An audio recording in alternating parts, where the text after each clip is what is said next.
I think we're live. We are Okay. live now. Hey, good afternoon, and thank you all for being with us today. Today is a public hearing on the comprehensive blueprint plan. Our goal and intent is to have a final plan adopted, or at least approved, by December the 1st. We've extended the written testimony till November the 23rd. Today is our opportunity to listen to you, to get further feedback. Keep in mind, if you look at it, it says draft, D-R-A-F-T. This is a draft plan, and so it is not finalized, and it will not be finalized until December the 1st. I want to thank you, first of all, the staff, Rachel and her entire team, the superintendent, Mr. Chaudhry, and all of those from his staff working with us to draft this blueprint comprehensive plan. I also want to thank the people, the advocates and others who've been with us over the last several months. We've received a great deal of feedback and input that has allowed us to come forward with the plan that we have today. So let me emphasize again, this is draft. Thing that I would want to make sure you fully understand. We are not at this point in a position to go back to change significantly the overall blueprint. This is not about rewriting the legislation. It's about how we can make the plan that we have more efficient and effective so that we can move forward. Also keep in mind that we are substantially behind in time in terms of moving forward at the time frame in which we originally intended. That, as you know, came as a result of a number of things. The board was formed somewhat late. Legislation did not provide some details about finance and some of the other things that we needed in order to get started. So we are already, in my opinion, somewhat delayed. And so we can't afford any other major delays at this point in time. This blueprint is designed for us to say what it is that the LEAs and the other entities that we work with, what it is that they must do, and when they must do it, and the expected outcomes that we intend to see. The how portion of this is really in many ways left up to the LEAs, the superintendent, and others. We will have an opportunity to engage them and continue to work with them with the intent that in March of 2023, we will have a more detailed analysis and plan of how that is going to actually work out. So this is not designed today to have all of the outcomes precisely before us and analyzed and completed.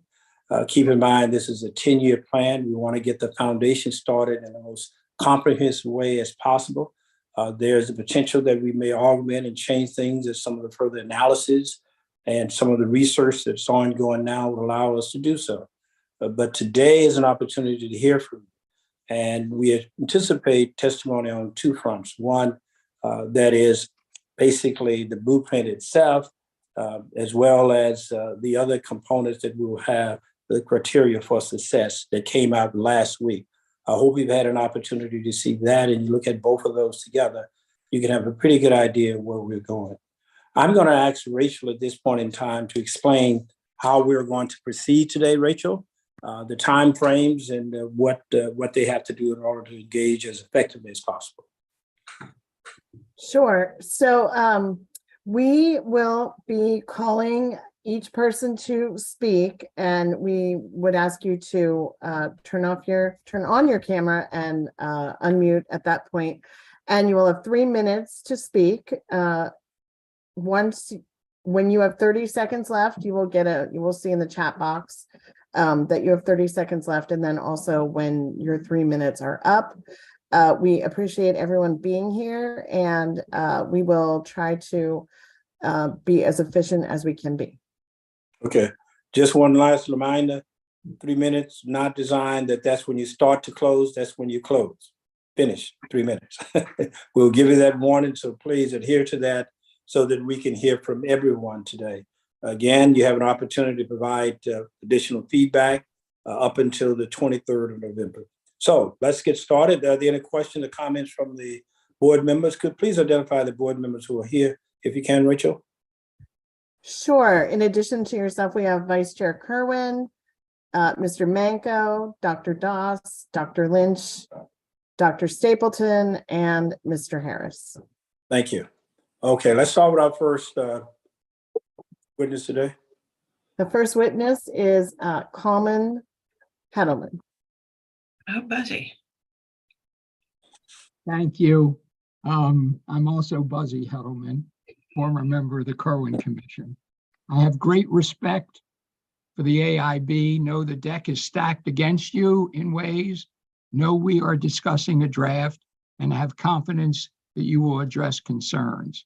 As things now stand, however, the draft has two grievous flaws. One, extreme inequity, the other, hollow content. First, the goal that nearly all students will succeed leaves out large numbers of students who the plan assumes will not achieve success even by 2032. Since these students are disproportionately poor and of color, the plan is extremely inequitable. Nearly all retreats from the standard of adequacy for all mandated by the Maryland Constitution. The obvious reason for the retreat is to hide the reality that many students will be left behind because Blueprint funding is inadequate to provide opportunity for all students. The claim in the plan that adequacy is unrealistic is unsupported. Does anyone doubt that students who are poor and are of color are capable of meeting standards if they receive adequate and equitable instruction? Yet so far, unintentionally, the plan expresses doubt that they can meet standards no matter what. No one can guarantee that any percentage of children will succeed, but there is a constitutional and moral duty to provide 100% of students with the opportunity to succeed. The second basic flaw is that the plan is in many respects an empty shell, lacking regulatory guidance for how even the inequitable nearly all goal will be achieved. The AIB does not have the staff to get it done, but MSD does. Yet MSD so far seems to be allowing local education agencies to do their own thing. This is an obvious recipe for lowering standards and abandoning accountability. It's ironic that the AIB draft came out only a few days after national tests showed public education in our nation and state to be in dire crisis. We should react with outrage and courageous action, starting with revisions of the draft plan. I know the AIB is dedicated to this struggle. Thank you. Thank you, Betsy.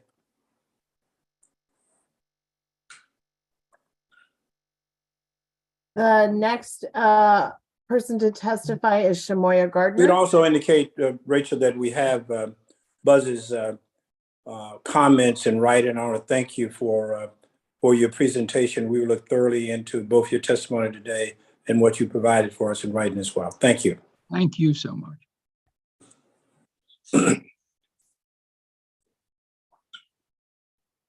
Shamoya? Great. Thank you, Rachel. Good afternoon, Chair Leggett, Vice Chair Kerwin, and members of the Blueprint for Maryland's Future Accountability and Implementation Board. Thank you for your commitment and ongoing efforts to realize the promise inherent in the Blueprint for Maryland's Future, a world-class education for every student in the state. I am Shamoya Gardner, Executive Director of Strong Schools Maryland, which is the backbone organization for the Blueprint Coalition. We're excited to do our part in co-creating strong public schools whose graduates are equipped to thrive. Our staff and statewide Teams of 10 network have reviewed the draft plan materials made available to the public at 11:55 p.m. on October 26, and we offer the following feedback and recommendations to be further detailed in our written submission. On goals, nearly all is not nearly good enough when it comes to setting expectations for how well students, families, and school communities will be served by the Blueprint. We understand that that was Kerwin Commission language, but as the AIB, you all get to define what that means for us.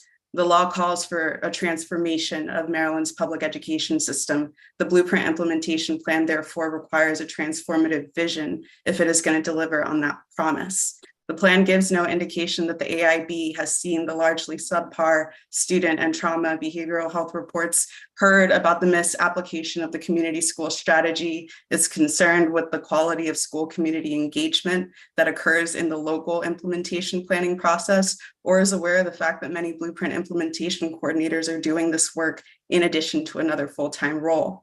The plan is agnostic to cultural sentiments in Southern Maryland that would send teaching candidates to Towson rather than Bowie, but it should be interested in those factors. Otherwise, they may very well diminish the quality of implementation. We recognize that limitations have been placed on the AIB's capacity. We've been there for the delays in funding, the hiring issues, as well as the delay in the agency even being started. We do not think, however, that these factors make the draft plan any better. This document does not convey a vision that meets the moment. It does not respond boldly to the era of public education in which the Blueprint will be implemented. It instead seems to be acting as if we are implementing the Blueprint in the same context that it was written. That is no longer the case. We need a plan that includes intuitive progress monitoring indicators. We understand that you all don't want to rely on the data that we have present now, but things like looking at infant and maternal health, 5th and 8th grade wellness and proficiency indicators, and including students, parents, and school community members as key actors in the text of the plan are vital if we're going to do this differently.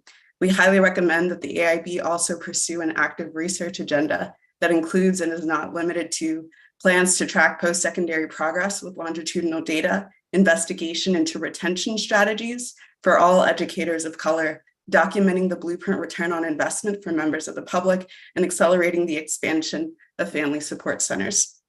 We look forward to providing you with additional written feedback in the coming days related to the updated draft criteria for success and other supplemental materials released with MSDE this past Friday. We appreciate the extension of the written comment submission deadline to the 23rd and are ready to work with and advocate for the AIB if needed in the upcoming 23 session.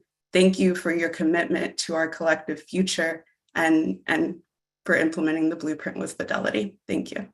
Thank you.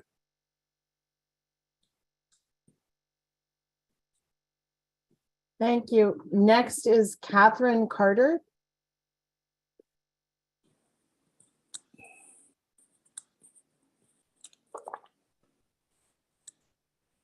You need to unmute. Sorry about that. That's okay. Can you hear me now? Yes. Okay. Hi, I'm Catherine Carter. I'm a vision advocate and student health advocate. And I'm speaking today about the importance of multiple facets with this effective data collection, the importance of student instruction equals student empowerment, and ensuring both health and educational advocates had a seat at a table, as well as actually working together to communicate with leaders such as yourself, schools, and each other on resources and best practices to ensure students are physically and mentally ready to learn. This is about addressing the whole child. I ask that you review current and successful whole child programs, such as the Vision for Baltimore program, which has given over 10,000 glasses to students over the years. And this is a low-hanging fruit that it can effectively has been shown to increase reading scores. Also, connecting parents to local providers and programs to address their student health needs is really important. And when I speak to student empowerment, I think we need to really look at tapping into one of our greatest resources, our students. Teach students to recognize and advocate for their needs. This is education, whether it be for healthy eyes or ears or to help a friend who's in crisis. I mean, looking at first aid certification as an extracurricular to empower students to save each other as well as themselves. I think we need to look at education as about student empowerment. And finally, I wanted to end on the importance of data collection to understand where student needs are. In order for our behavior health coordinators to be most effective, they need data collection. And I think standardization of data collection with continuous reevaluation is key to this process. So on the whole, I think we try what we can with our students, but I think it's important to look at the whole child and to really thoughtfully think about all the resources that we have and how we can use them to the best ability. And thank you for your time. Thank you. Thank you. Next is Sandy Jacobs. Thanks, Rachel. Thank you for the opportunity to speak to you today about the draft Blueprint implementation plan and implementation plan template. I'm Sandy Jacobs, the Blueprint implementation coordinator for Baltimore City Schools. The Blueprint provides a transformational opportunity to help ensure that our educators and schools have the resources necessary to meet the needs of all of our students, especially those who have been historically marginalized and underserved by our systems. We share the urgency felt by all stakeholders across the state to address educational inequities and ensure that all students in Baltimore City and throughout the state are prepared for college and career and able to achieve to their fullest potential. Yet we also recognize that the successful implementation of the Blueprint will be no small lift and will require extensive coordination across multiple entities. We appreciate the efforts of the AIB and MSDE to support districts as we undertake the development of our local implementation plans. The draft AIB plan provides a detailed and comprehensive roadmap to the law's many requirements that is especially helpful in understanding both the breadth and depth of the Blueprint. At the same time, as districts are undertaking the drafting of our plans, we are doing so without similarly detailed and comprehensive guidance that would define key terms and establish shared expectations. We recognize that AIB and MSDE have made and will continue to make good faith efforts to address the myriad questions that have been raised by districts. And we hope there will be similar recognition that with many questions currently unanswered, districts will be making similarly good faith efforts to develop and implement our plans based on the information we have. The need for guidance to ensure common understanding and consistent interpretation extends to the data projections districts must provide for areas including pre-K providers, teachers pursuing national board certification, and students meeting CCR standards. The template does not indicate how these projections will be used. In many of these areas, we have limited information in this early stage of implementation on which to base these projections. Will they become targets we'll be expected to meet? And if so, we also need to know the consequences that will be tied to these expectations. I'd also like to raise one other point related to the Blueprint's requirements for pre-K expansion, which may only be applicable to Baltimore City and other districts already operating large-scale pre-K programs. The AIB plan and initial implementation plan template, in accordance with the legislation, presume that districts are building from little to no pre-K programming, and not that districts may already be operating programs serving large numbers of students. We ask you to keep in mind that districts' starting points differ, presenting different challenges, and strong programs already in place serving large numbers of students shouldn't have to be dismantled to meet Blueprint requirements. Thank you for your time and consideration as we all work together toward our shared goals to best serve all children in the state. Thank you. Thank you. Thank you. Next is Frank Patinella. Good afternoon, Chair Leggett, members of the board, and Ms. Heiss. My name is Frank Patinella. I'm a senior education advocate for the ACLU of Maryland. We are also members of the Maryland Alliance for Race, Equity, and Education, or MARI, and we'll be speaking on their behalf as well. First of all, thank you for this opportunity and for your hard work on this ambitious implementation plan. Overall, the plan is really hard to digest given the amount of time it has been out. We urge the board to work with advocates to ensure that the right changes are made and that the approval of this plan is not rushed. My first issue, I want to talk about race expertise on the AIB. MARI sent a letter to this board last year, and our ask was to ensure that the AIB has a high level of race equity expertise on the board and staff. We are reiterating and expanding our ask and urge the AIB to hire a full-time race equity expert on staff, as well as ensuring that prospective staff will have race equity expertise. We also ask the current board and staff to undergo comprehensive race equity training specific to public education, as we believe this will have a positive impact on all activities of this entity and as implementation moves forward. Our goal on race equity is larger than just hiring staff and training. We ask the AIB to collaborate with MARI and other groups with expertise in race equity starting now. While there is focus on Black students and other students of color in this plan, it really only scratches the surface. The details of this important work is a big thing missing from this plan. And one such priority issue related to race equity is about cultural competency and the language in this plan. We're glad that it is part of the plan, but it needs to be defined. For us, cultural competency can't be another checkbox based on a couple professional development trainings. For a school to be culturally competent, it has to be comprehensively and intentionally anti-racist in its pedagogical approach to teaching and learning and in the delivery of all school-related services such as mental health. We are urging the AIB to work with us and experts from the Black community and other professionals of color to develop framework and practice regarding culturally responsive approaches to teaching and learning and the delivery of school-related services. For us, the goal of cultural competency for Black students, Latinx students, Indigenous, English learners, and other students of color is really about building up strong identities, critical consciousness, and the self-determination to succeed in school. Educators and school staff must understand the impact of their own biases and make sure that they are not perpetuating harm to students as a result. The curriculum and pedagogical approach to teaching and learning must center and affirm the lived experiences of those students. When talking with a colleague who works with Black students in Baltimore City, he was working with a group of teens on an assigned reading project, and the student responded, "That's for white people." He characterized this as an example of internalized racism. This student doesn't believe that he was meant to be educated. Tutoring and wraparound services, while desperately needed, will not likely help the student succeed. We need metrics for things like identity development, self-determination, and critical consciousness. And lastly, I want to talk about funding adequacy. One big area of concern for the ACLU is the overall adequacy of the Blueprint funding formula, which Buzzy talked about.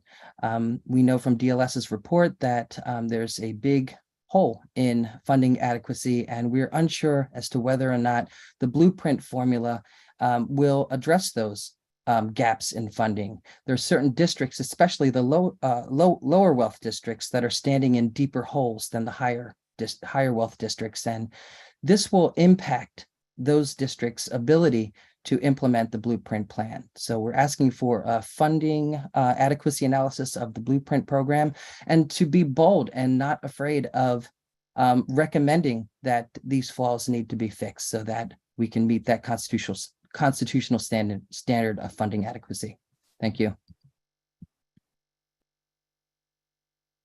Thank you. Next up is Scott Tiffin. Thank you, Mr. Chair and members of the AIB. My name is Scott Tiffin, and I'm here representing a variety of groups, including the Maryland Nursing Association, the National Association of Social Workers, the Maryland OT Association, the Maryland School Counseling Association, and the Maryland Assembly of School-Based Healthcare. We're going to have some members of our groups talking later today about some more specific stuff, but just kind of wanted to highlight in broad strokes the ways that our healthcare shortage in the state are impacting Maryland students. As all of you know, the Blueprint set very high goals for access to healthcare and behavioral health supports in our schools, recognizing that without these services, our students aren't going to be ready to learn or able to learn. They're going to be missing class due to chronic illness or experiences of trauma. Our written testimony is going to go into a lot more detail around some of this, but generally we would like to see the AIB consider some increased tracking of ratios of providers, as well as trying to think about ways to track actual student needs so we can actually see whether the recommended ratios are actually meeting the needs that our students have. As folks I'm sure have heard, the state is undergoing a very significant assessment of our workforce shortages and ways to address them.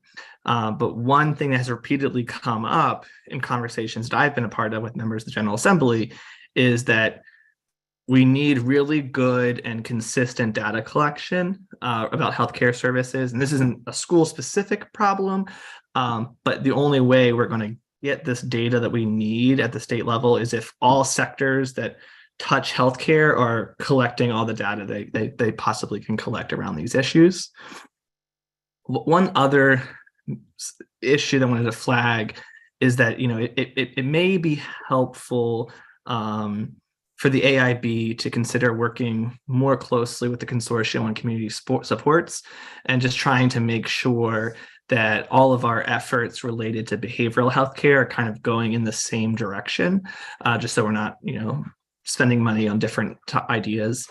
In particular, one issue the AIB may want to consider is clarifying that consortium dollars, although are, community partnerships are a big part of the purpose of the consortium, that consortium dollars can go towards supporting schools in meeting recommended ratios of things like school counselors and social workers, because these school-based providers are going to be important to connecting students to the robust community supports that we're all hoping the consortium develops.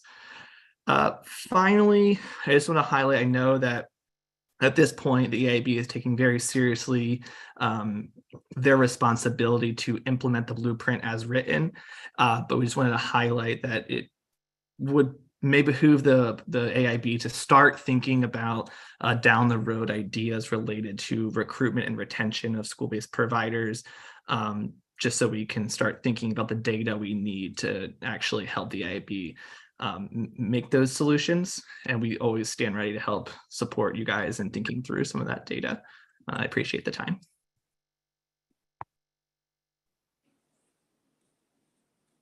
Thank you. Gail Martin.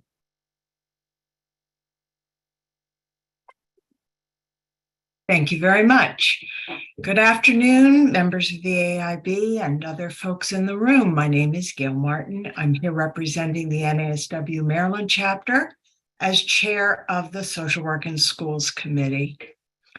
The Blueprint for Maryland's Future represents a new way of looking at public school students in Maryland through a multi-tiered system of support that will address the whole child, emphasizing academic as well as social emotional growth.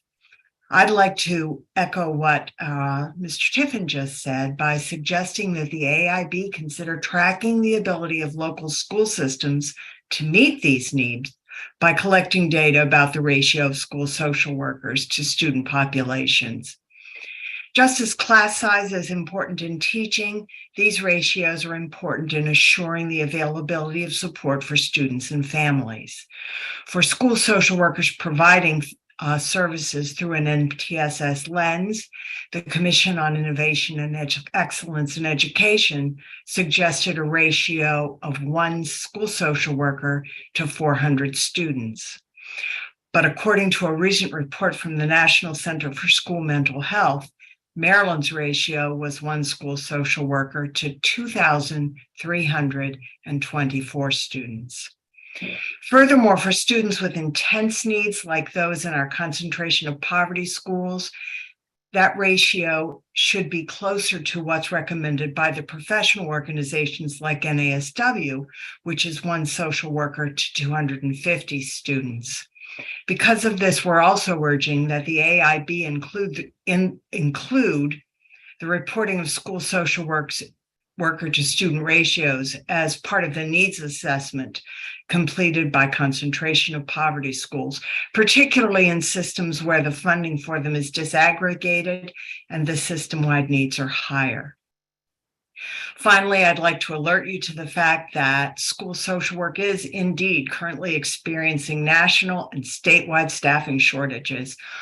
We're at the end of the first quarter of the school year now, and there are still vacancies throughout the state in school social work. And it would be helpful for the AIB to begin to think about how these shortages can be addressed. Including school social workers in AIB programs that address attracting and supporting and retaining educators would help in the efforts to fill these positions. Among these would be the MHEC Technical Assistance for Loan Repayment Program that's currently in your draft in subtask 2.1.3a, but also exploring the potential benefits of expanding the Blueprint's career ladder or developing other programs to support hiring needs. Thank you.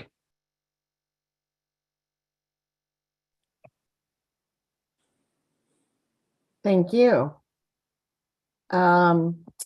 Next is John Willems.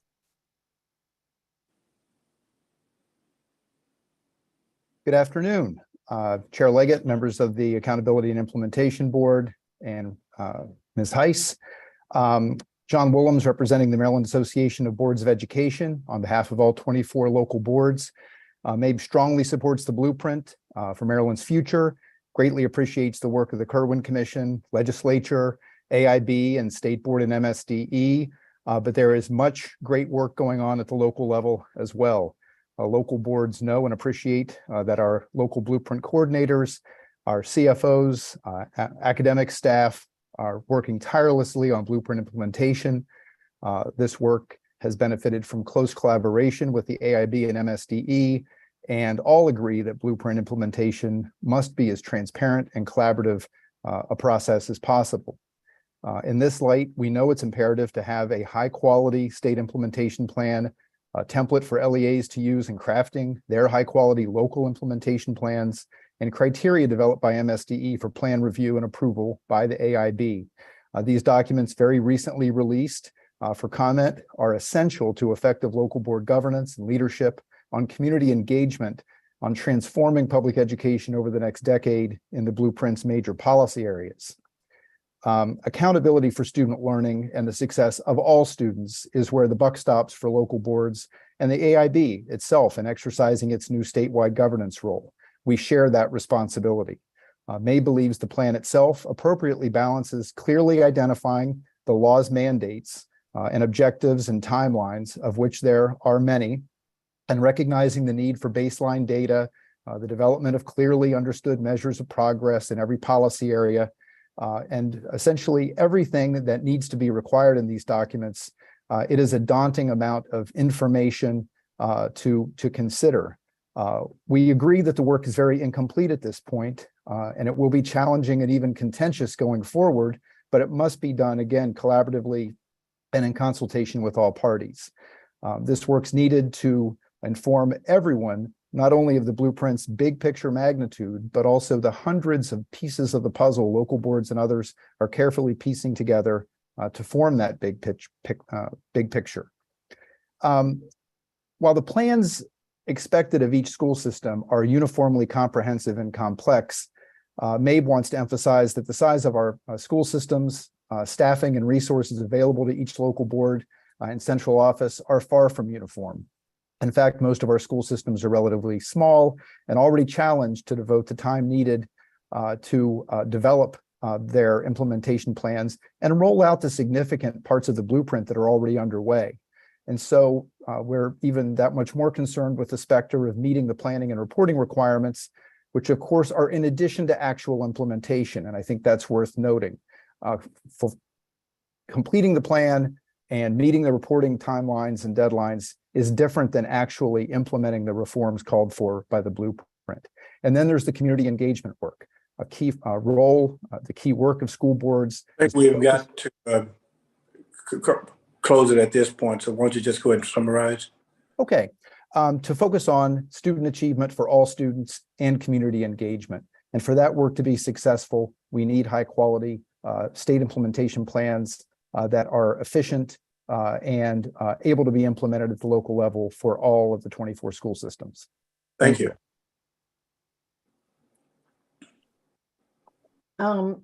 Next is Joy, and would you mind pronouncing your last name for me? Twesagy. Twesagy. Yes. Thank you. Hi. Thank you. Thank you.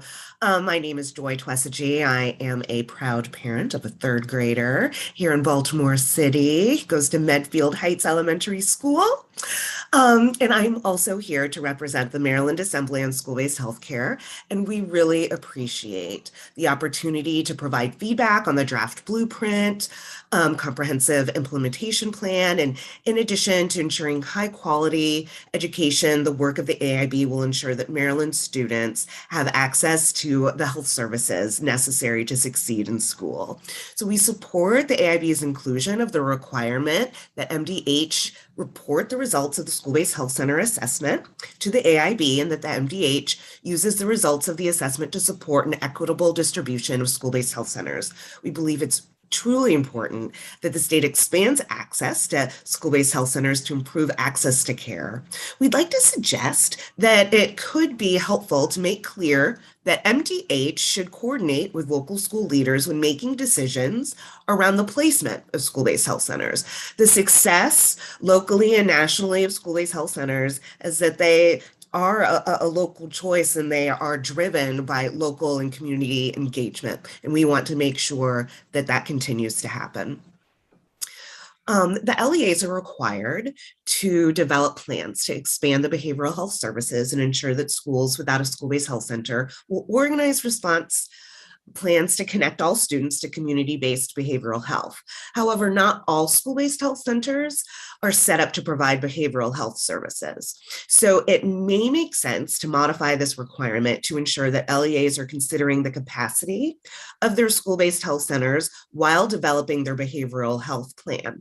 Additionally, some schools have school-based behavioral health providers that are separate from their school-based health centers. And we would recommend that the AIB clarify that schools without a school-based health center are not required to use community providers to meet student behavioral health needs.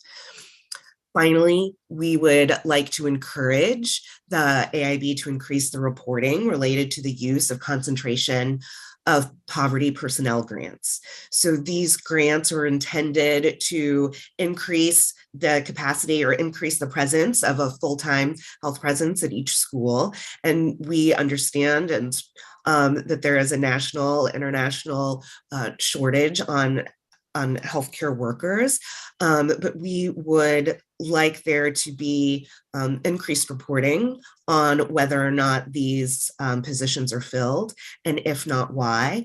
And additionally, if they're not being filled, it would be great for there to be a more descriptive explanation and the reporting so that folks can understand what's going on. So there might be staffing models that could be learned by other jurisdictions based on these plans. So thank you for your time this afternoon. Thank you.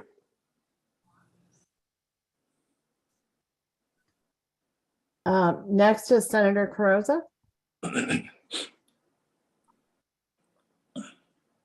Chair Leggett, Dr. Kerwin, AIB members, and Director Hayes. Good afternoon. I'm Senator Mary Beth Carrozza. I want to thank you for this opportunity to share information with the Blueprint Accountability and Implementation Board on the implementation plan. As a current member of the Senate Education, Health, and Environmental Affairs Committee and a late appointee to the Kerwin Commission, I consistently have focused on increasing local flexibility and local authority for our local education agencies in both the development and now the implementation of the Kerwin Blueprint. Along these lines, I appreciate that the deadline for the written testimony has been extended to November 23rd to allow for additional time for coordination with the local school systems. My home county of Worcester County has highlighted some concerns that I am sharing on this verbal testimony that I did want to bring to the AIB's attention today, and will follow up in more detail with my written testimony. Several of these concerns are also shared by Wycomico and Somerset public school systems, as well as other LEAs across the state. First issue, the National Board Certification. The Blueprint identifies National Board Certification as the standard for additional pay increases through a career ladder. The concern is that there's no correlation that holding an NBC equates to better teaching or increased student achievement. So one could be NBC certified without having an advanced professional certificate, and this discourages some of the teachers from pursuing master's degrees or other higher degrees. And if securing those advanced degrees, there just doesn't seem to be fairness that they wouldn't be compensated at the higher level that you would be at the NBC level. Want to also highlight the fiscal impact on local jurisdictions on the time frame of requiring starting teaching salaries at $60,000 by July 2026. For Worcester, that would require a 5% COLA plus step for the next 4 years, and that has that also we need to factor in. That's $5.1 million per year just for teacher salaries, but we also need to factor in the increases for bus contractor increases, dual enrollment increases, health insurance increases, and other blueprint requirements that would require increases in funding. I also want to highlight the 75% of the revenue source be allocated to individual students.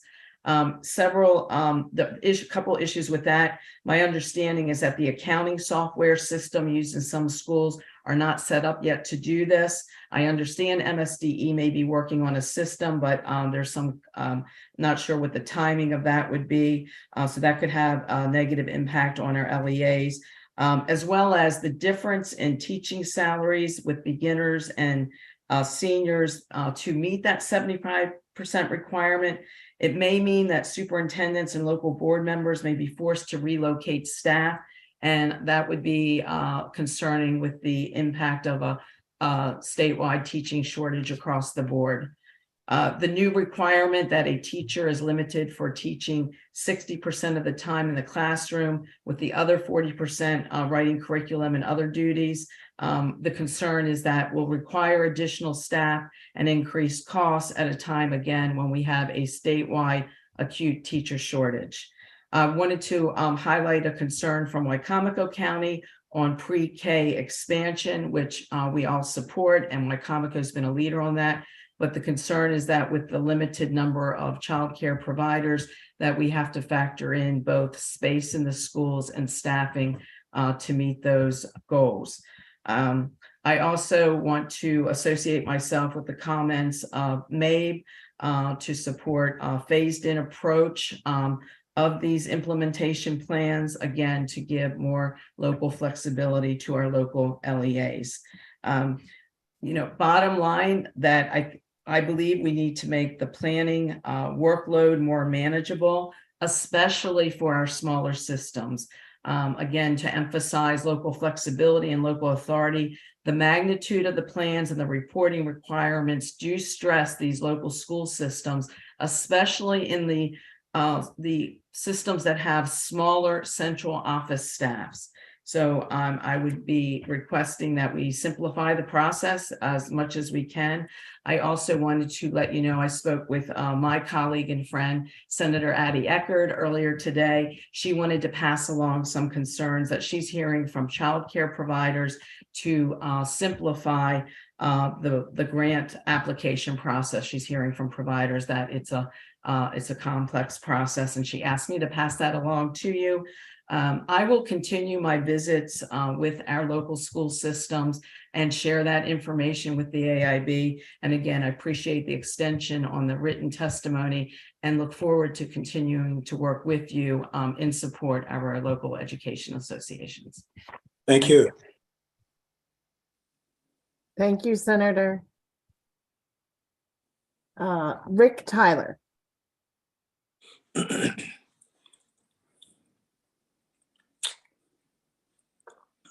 Rachel, Chair and members of the board. My name is Rick Tyler. I'm the co-chair of the Maryland Education Coalition, and for 40 years, we have been the forefront of many education issues, including state and local master plans created in Thornton. We advocate for adequate funding and equitable policies, as well as transparent accountability for the estimated 900,000 students in Maryland schools.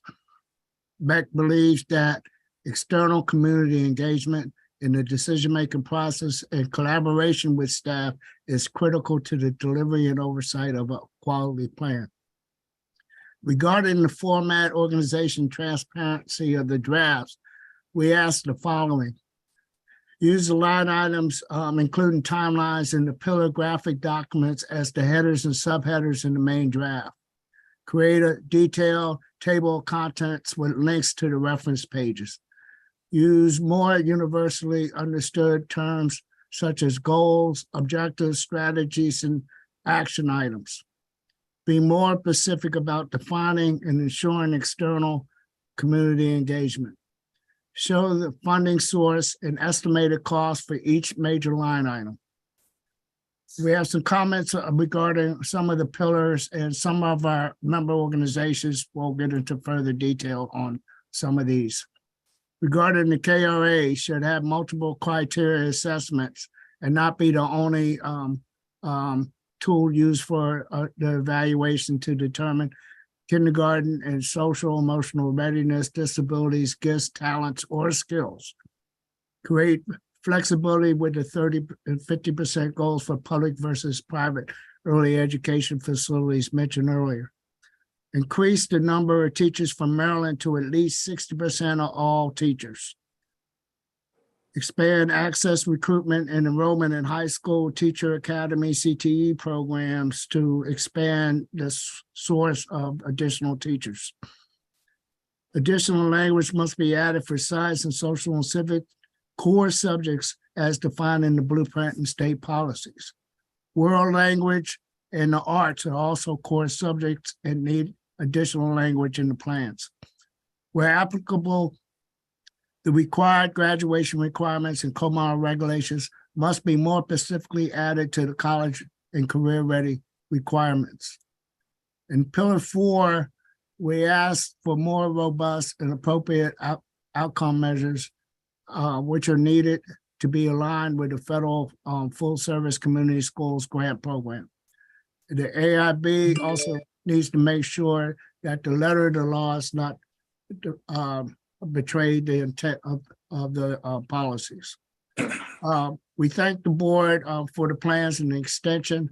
We will have further additional, more detailed comment as well as some of our individual members shortly. And thank you for the opportunity to speak to you today.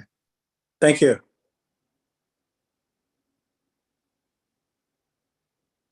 Next is Katie Ridgway.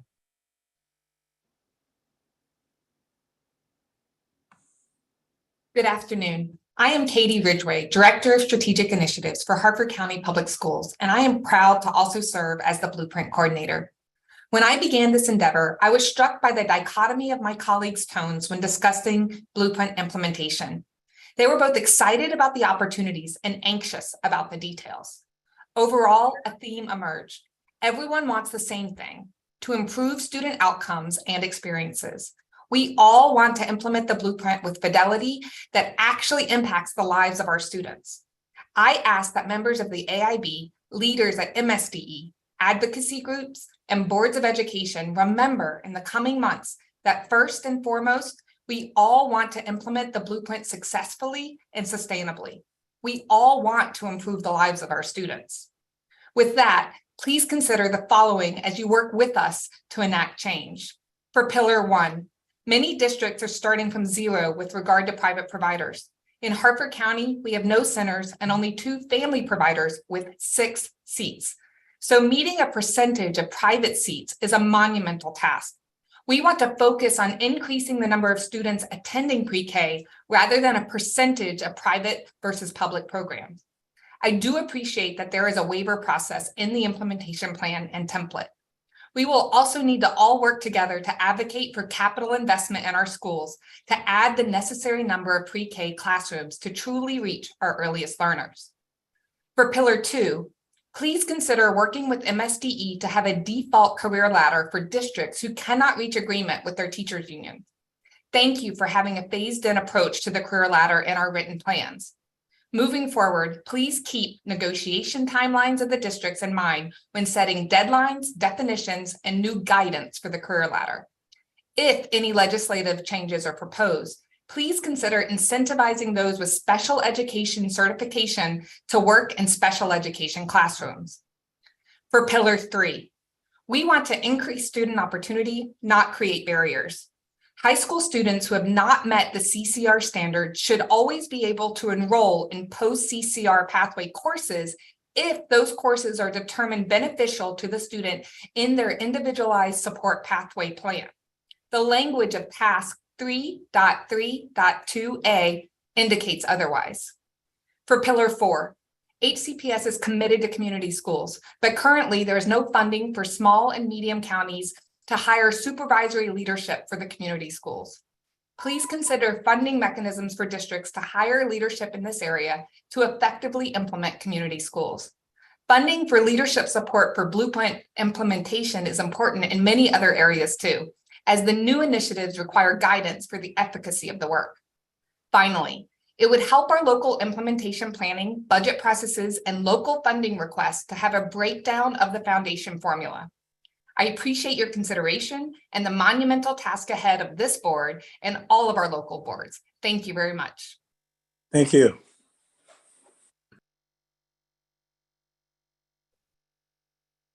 Next is Rebecca Stahl. Good afternoon, and thank you for allowing me to be here today to share testimony on the draft implementation plan. My name is Rebecca Stahl, and I am the Executive Director of the University of Baltimore School of Law, Sarah and Neil Meyerhoff Center for Families, Children, and the Courts, or CFCC. We are also members of the Coalition to Reform School Discipline, CRSD. Today, we are requesting the AIB address restorative practices and approaches in the implementation plan. I want to thank the AIB for all of your hard work on this implementation plan and hope that you can hear some of the feedback today. CFCC houses a truancy court program, the TCP, in which we support 5 Baltimore City public schools with issues surrounding chronic absenteeism. The TCP is trauma-informed, restorative, voluntary, and holistic. Our goal is to find the root causes why children are missing school and support them and their families to be able to come to school, have good grades, and enjoy their time in school. Prior to working at CFCC, I represented children in foster care, and I'm the past chair of the board of directors of Somatic Experiencing International, an international trauma healing and training organization. Thus, I come at this issue from a variety of angles. After reading through the AIB recommendations, what strikes me is that from a physiological perspective, rooted in trauma understanding, none of the implementation goals can happen without children and school personnel feeling safe and comfortable in school environments. Teachers cannot teach and students cannot learn if there are no procedures in place to support their safety and growth. Safety is established through trauma-informed and restorative practices. Trauma research is clear that our brains do not function well when we are in survival mode or fight, flight, freeze mode. With the after and ongoing effects of the pandemic, everyone is living in survival mode all of the time. No one, whether child or adult, can operate constantly in that space. The first step to resolving this is to create environments that are welcoming, safe, and trauma-informed. A safer space allows learning to happen, whether the people learning are 4 years old or 40 years old. Trauma-informed and restorative approaches or practices are buzzwords that can often get lost in translation. The question is always, how do we do that? What does trauma-informed really mean? What do we mean by restorative approaches and practices? The answer is that these approaches must permeate everything we do. They cannot be additional pieces we bring to our work when there is a problem. They must be preventative, they must include nervous system regulation, and they must include a way for everyone to feel safe to engage with one another. We have learned to do this over many years in CFCC's TCP.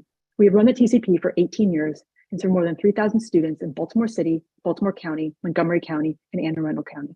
When children miss school, everyone suffers. Perhaps most importantly for this discussion, we recognize that the reason children miss school is often not because they do not want to come to school. Often it is because they cannot get to school, their lives have been affected by too much violence and trauma, they don't have stable housing, and since COVID in particular, they feel disconnected from school and emotionally and physically unsafe in the classroom. We are living in forced separation for more than 18 months and then forced back together without any opportunity to relearn how to be together. Everyone was overwhelmed, teachers and students alike, and across the country, we are seeing the results. Therefore, we are asking that you add a preamble to these recommendations addressing trauma-informed and restorative models. And if not a preamble, we would ask that you add trauma-informed and restorative models to every single one of the pillars throughout. Thank you very much for all of the work you're doing, and we look forward to working with you to implement this program. Thank you. Thank you. Next is Sarah Sergo. Good afternoon, members of the Accountability Implementation Board. My name is Dr. Sarah Sergo. I'm the Chief of Staff for Frederick County Public Schools, and in my role, I also serve as the Blueprint Coordinator.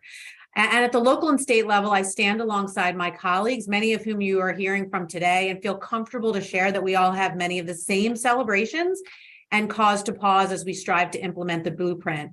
We are poised to execute this work within the years ahead, and my comments today are representative of our outstanding Blueprint Steering Committee locally and the things that we think might help us to do that well.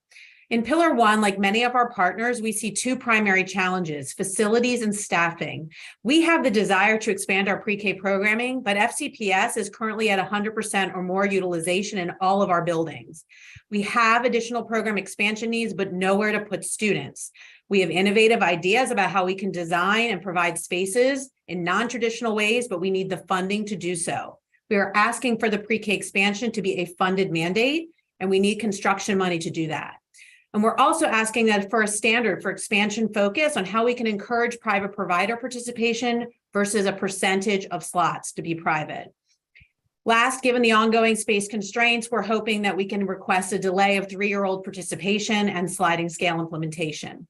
For Pillar 2, the development of the career ladder district by district with no base model other than the one developed and being promoted by the Maryland State Teachers Association puts all of our districts in a difficult posture. It pits us against each other. We want to serve our employees. We want to provide them with competitive salaries and benefits, increase addressed cost of living. If the intent of the career ladder is the right one, then we need a statewide career ladder structure. And if negotiations fail, LEAs need a fallback structure so that the ladders can be implemented in accordance with the mandated timeframe. That would be similar to an approach taken several years ago when LEAs were required to negotiate the framework for teacher observations and evaluation with MSEA affiliates. We are also suggesting an expectation that all new hires be on the new scale instead of the opt-in approach. That leaves us with a double the number of salary scales we currently have to deploy. For Pillar 3, we're proud in FCPS to offer world-class career and tech ed programming. Our CTC program is an option of choice here. It frequently has a long list of students who want to attend. We want to expand it, but again, we need capital improvement and construction money for new facilities. We also need funding to incentivize and attract experts in the CTC areas. And with respect to CCR, our primary concern is, like we heard from others, which is waiting until they can earn CCR before starting introductory courses in their pathway. As I'm jumping ahead, and I'll share a written copy of my testimony through the email submission, I just want to touch on the last pillar, which is Pillar 4. The scope of this pillar encompasses a broad and complex body of work. We have budgeted for a central office person to coordinate and supervise concentration of poverty, but it would better support our efforts to get state monies for this position. And we also hope that we will continue to incentivize the integration of English learner funding and policy with special education, as the behavioral health expectation creates oversight with far-reaching implications within the current organizational structure. We just need more staffing and money to do this work with excellence. Thank you for your time and your discipline as we pursue this work together. Thank you. And the last person for the first hour block is Nikki Woodward.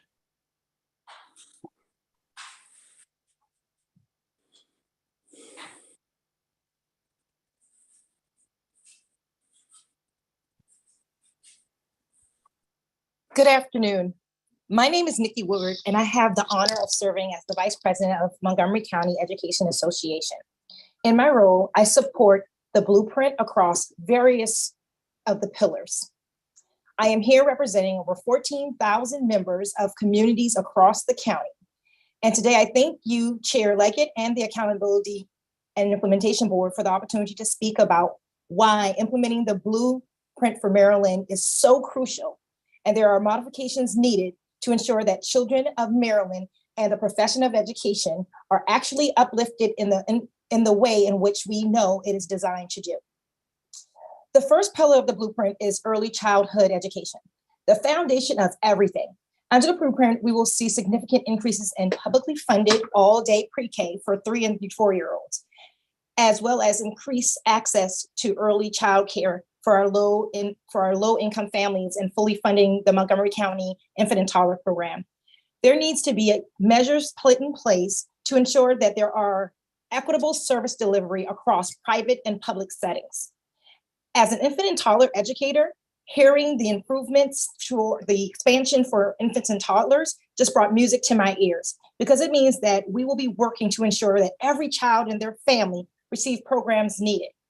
However, it is important that there are tangible and actionable accountability efforts put in place to ensure that programs are actually expanding and meeting the needs of their individual communities, and not that that we're meeting the needs. When we implement these things together, these strategies ensure that children of Montgomery County and across our state are going to be ready for kindergarten. The second pillar speaks to the recruitment and retention of high quality and diverse teachers and leaders. Strong schools need strong teachers and all educators. The Blueprint offers concrete pathways to enhance training and professional development opportunities. However, it's important to note that simply providing education to our educators and using solely the NBC as the marker for educators' excellence is not enough to attract and retain the best of the best. Schools are complex communities that require speech and language pathologists, physical therapists, counselors, media specialists, and so many other providers and teacher leaders in order for them to be their greatest.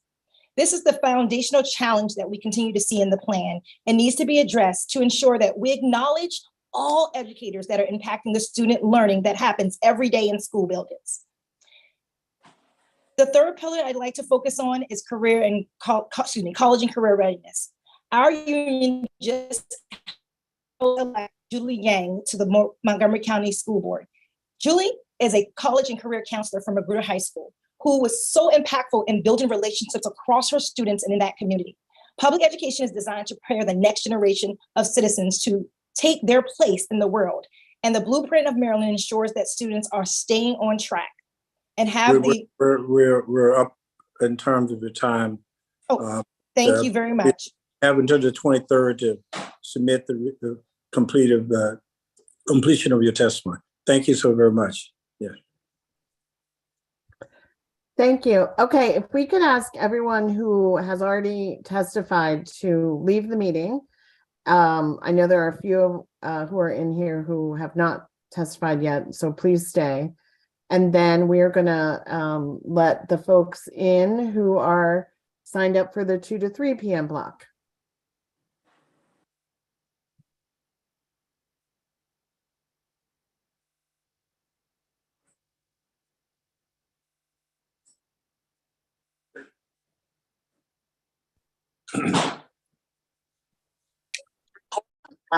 Let the folks in who are signed up for the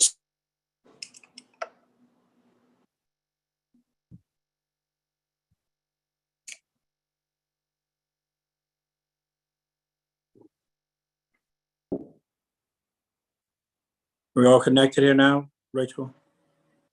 Yes, we are. Did you want to make any comments? No, just thank Okay. you. I'm not sure whether or not you heard our earlier comments.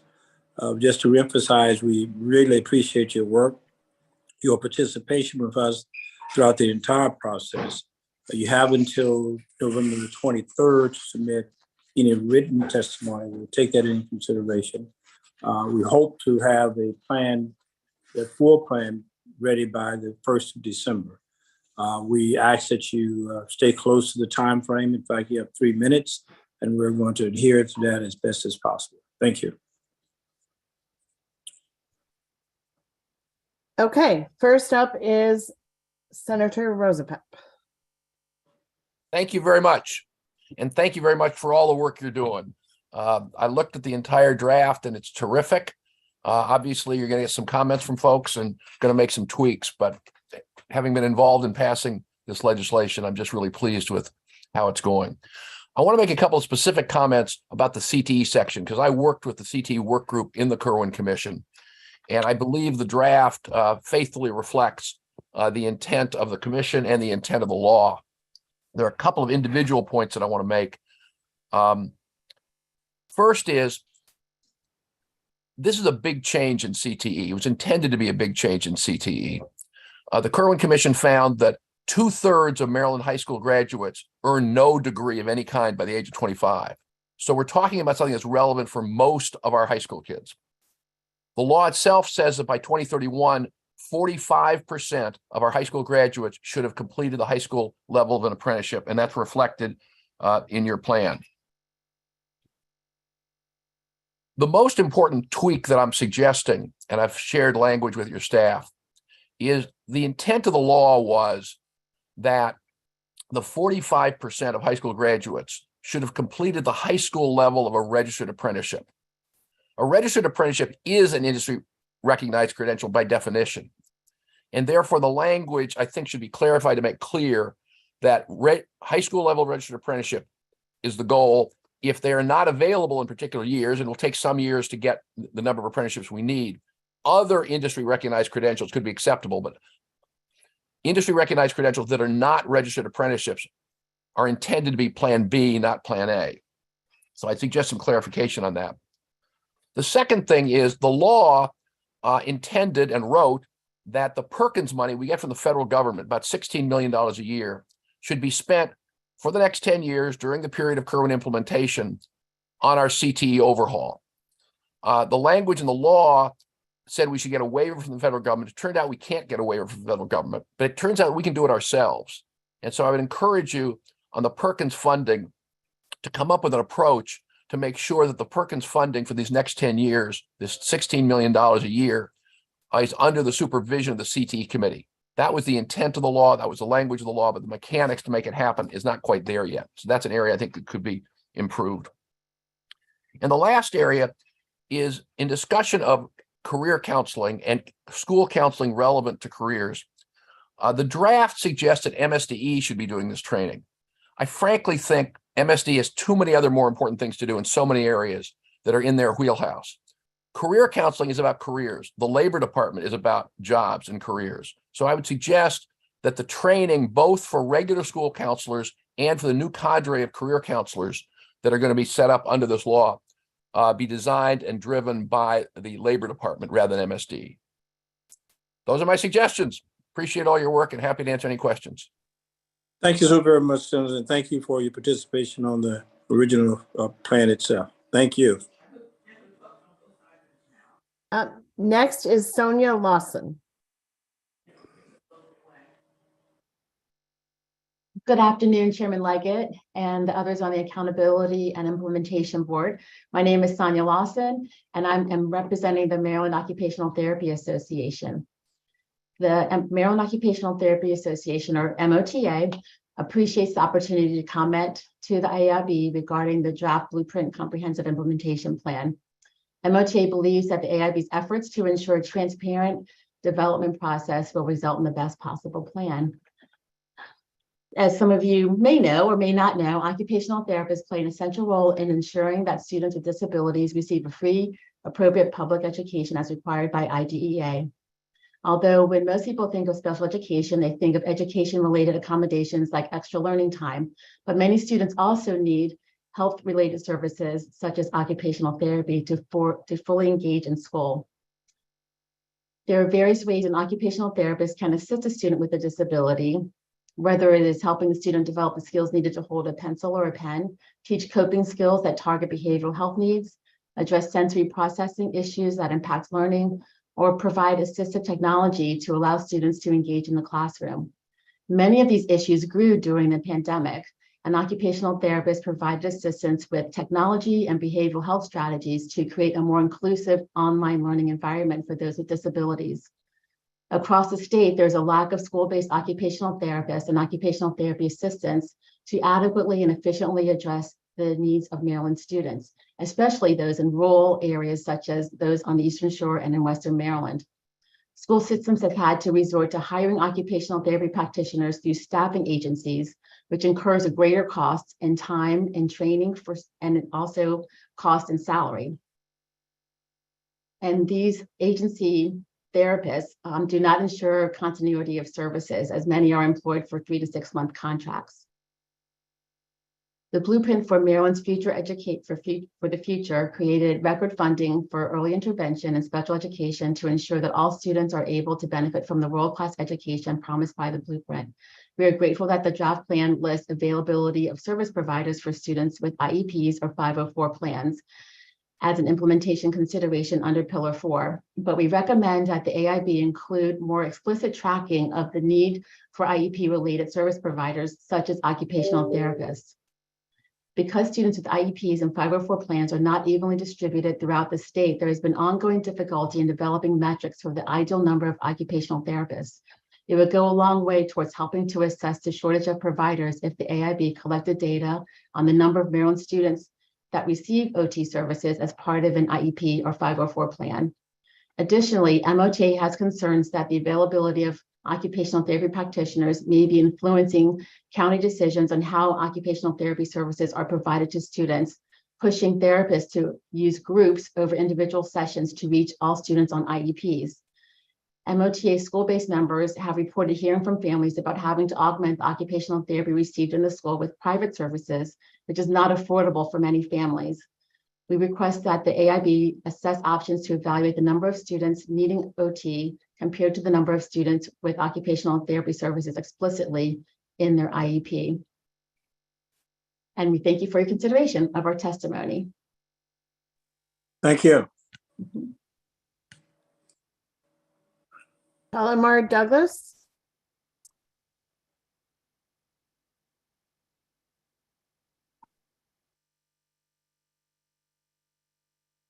Good day, good people. I'm Shalimar. I am the chair of MARI, the Maryland Alliance for Racial Equity in Education.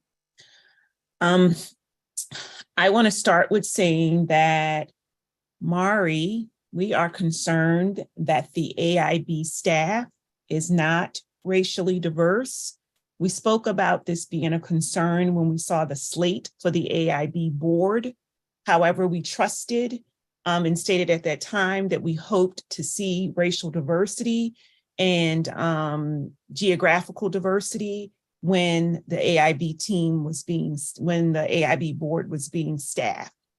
We are concerned that we do not see racial diversity in the staffing of the AIB, and that we do not see racial people who are using a racial equity lens in the work. And so we would ask that that be a priority of this board.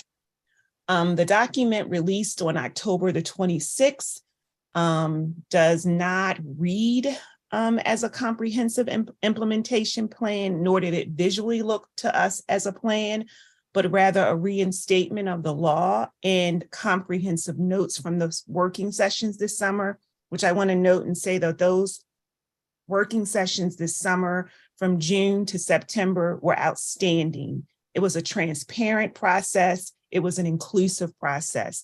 We saw at each meeting that the insight and input of stakeholders were included in each iteration of the pillars. So I don't want to marginalize the work and time that so many people put into that and the intentionality and how that process was set up. Want to note that on the AIB page, quote, transforming Maryland's education system to provide a world-class education for every student. And we've heard that all throughout, even when we were just in the phase of the commission. However, we received a document that states over and over, nearly all. Nearly all is not every student. Our concern is that nearly all every student is a language that provides a perfect cover for the continuation and the persistence of race, class, and cultural inequality.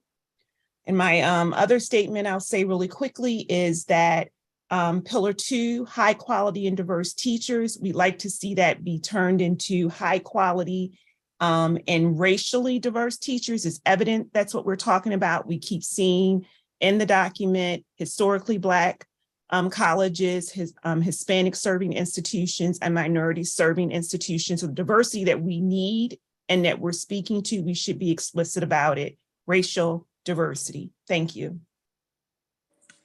Thank you.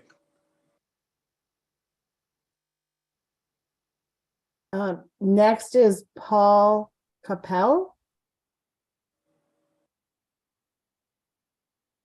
Actually, Paul Capel, but close. Great, thank you. It's always 50-50. So again, I am Paul Capel and I am president of Junior Achievement of Central Maryland. And thank you, Chairman Leggett, and all of the members of the AIB board who are here today.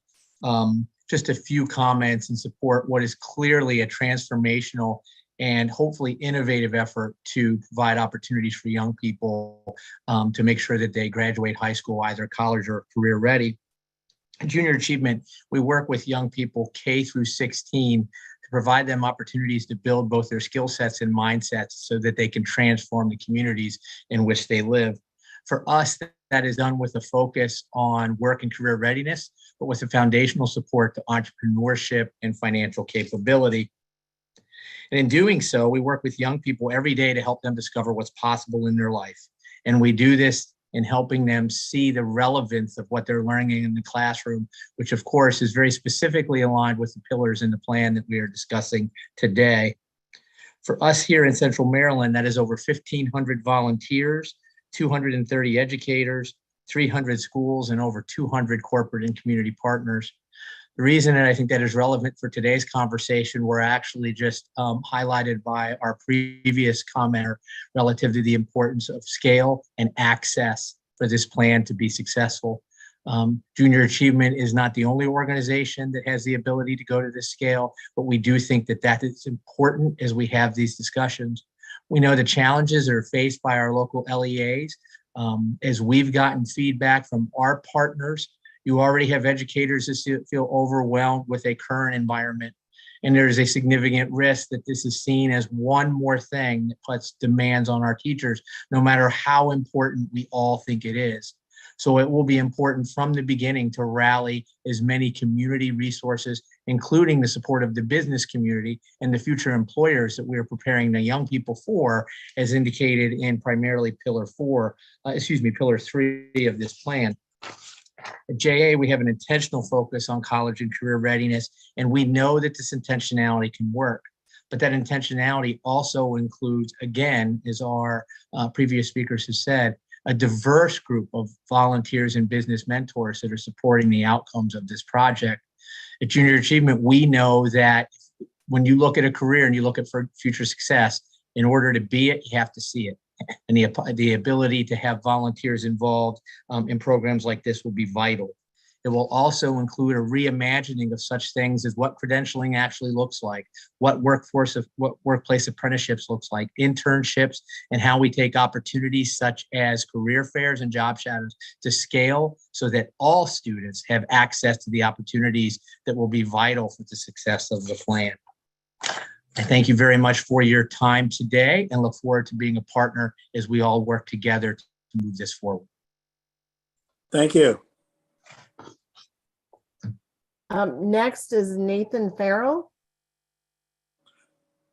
Greetings, everyone. Thank you all so much for conducting this session. My name is Nathan Farrell, and I'm a proud Spanish teacher, formerly taught in Howard County. Now I'm with Baltimore City Public Schools, and I'm speaking on behalf of the Baltimore Teachers Union. We'll also be following up with written comments. The BTU represents over 7,000 educators and school-related personnel, and we work to improve the academic achievement of the children we serve and the betterment of our educators. The BTU has reviewed the draft plan and the related documents, and we have a wide range of concerns about the structure and the general vagueness of the implementation plan. Today, we are highlighting a few of those concerns. The BTU is concerned that without clear metrics and precise language, LEAs will avoid paying educators the wages they deserve. Recruitment and retention issues due to low wages will persist. City Schools currently has fewer teachers on staff than it did at this time last year, despite receiving a large influx of state funds.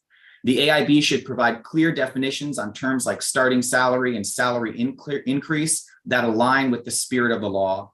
We are concerned that without clarity from the AIB, LEAs will avoid implementing the 10% salary increases by fiscal year 24, thus exacerbating recruitment and retention efforts. There need to be clear metrics that establish whether an LEA has met this metric or not. And how will we know that an LEA has complied with the spirit of the law? We feel that needs to be in the AIB's plan. Rising inflation means that the $60,000 starting annual salary floor will be ineffective for recruitment. A recent study analyzed housing costs in Baltimore, as well as transportation, groceries, healthcare, and it revealed that it takes between $67,000 to $81,000 to be able to live in Baltimore City, to afford to live in Baltimore City. Another living wage calculator by Massachusetts Institute of Technology, MIT, acknowledges that a parent with one child needs a minimum salary of $76,000 a year to meet that minimum threshold of a living wage in Baltimore City. And we implore the AIB to evaluate and adjust the annual starting salary floor for teachers There is also a lack of clear milestones and directions in all of the pillars. Particularly important is the insufficient guidance on how the new statewide educator career ladder and professional development system will be established and scaled up to a sustainable staffing model. There are a few details in the AIB's plan that will help LEAs build a staffing model that will comply with the statute. This is manifest in the lack of detail around how educators across the career ladder will be spending the non-instructional time. The AIB and MSDE must provide robust guidance and stakeholder engagement around the implementation. We're also recommending legislative changes. The AIB has the power to recommend legislative changes to ensure that implementations have adequate resources. CMS, the Centers for Medicare and Medicaid Services, issued guidance to state Medicaid directors clarifying which services can be reimbursed by Medicaid in a school-based setting. And this guidance allows school districts to expand their school-based Medicaid programs to cover more students and bring in additional funding. And unfortunately, Maryland state law limits school districts for billing only for certain school health services included in a student's IEP. And so we feel that the AIB should give guidance to Maryland lawmakers or MSDE or both to adopt state legislation to reflect the latest CMS guidance, so school districts can draw down additional Medicaid funding to expand access to school-based health services. The plan set forth by the AIB puts historically underfunded school districts like Baltimore City in jeopardy. If a school district fails to successfully implement components of the blueprint or fails to show satisfactory progress, then the state will place 25% of the new funds for our school into escrow, our school districts into escrow. And the AIB's draft plan does not provide sufficient support in terms of specific, measurable, actionable tasks or timelines. So the lack of guidance will only serve to penalize struggling and underfunded districts like Baltimore City. If funding is withheld, it will continue to cause hardships for our Baltimore City school students and our communities. The AIB cannot be dependent on each jurisdiction to come up with their own implementation plan. We are really looking forward to working with the AIB to create a supportive infrastructure for implementation that includes stakeholder engagement. And thank you for your time. Thank you. Catherine Ling. Hello. Good afternoon, and thank you very much for this opportunity to speak with you today. I am speaking on behalf of the Maryland Nurses Association, and I will put in there a disclaimer that my employer, Johns Hopkins, this is a disclaimer that they have no part or of this testimony. This is my testimony coming forward on behalf of M&A, and we will be submitting some written specifics regarding the allocations. More than 40% of children attending school have at least one chronic condition like asthma, anxiety, obesity, or depression. We applaud the committee and the plan for including the very necessary school nurses that are at the heart and center of keeping our schools healthy. Healthy schools are the bedrock for healthy communities.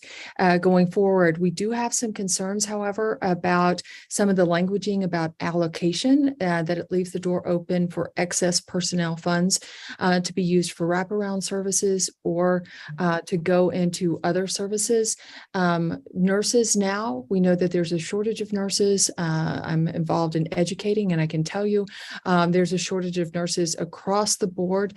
Being able to afford an RN in the school districts, I was not going to leave a lot of excess funds to be used for other services. However, funding that registered nurse in the schools is critical because they begin to meet critical needs, not only in managing chronic conditions and keeping those students healthy and in the classroom.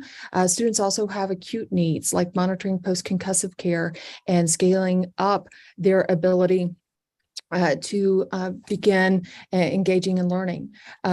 Also, nurses, RNs are critical in planning, implementing, and mitigating disaster responses, not just around our triple epidemic that we're seeing begin to come to fruition with increasing flu rates, RSV, respiratory syncytial virus with children, and COVID has not gone anywhere, but also the unfortunate epidemic we have around violence, school shooting. Our RNs are able to do that initial trauma care and triage that unfortunately is way too necessary in our school systems. So making sure that we go forward with the plan to create these health centers that are integral into keeping our school systems healthy, that an RN is engaged in that material, and that these funds go to really supporting the registered nurses there. Thank you so much for your time, and I appreciate all of your hard work in this area. Thank you so very much. Thank you. Heather May. Hi.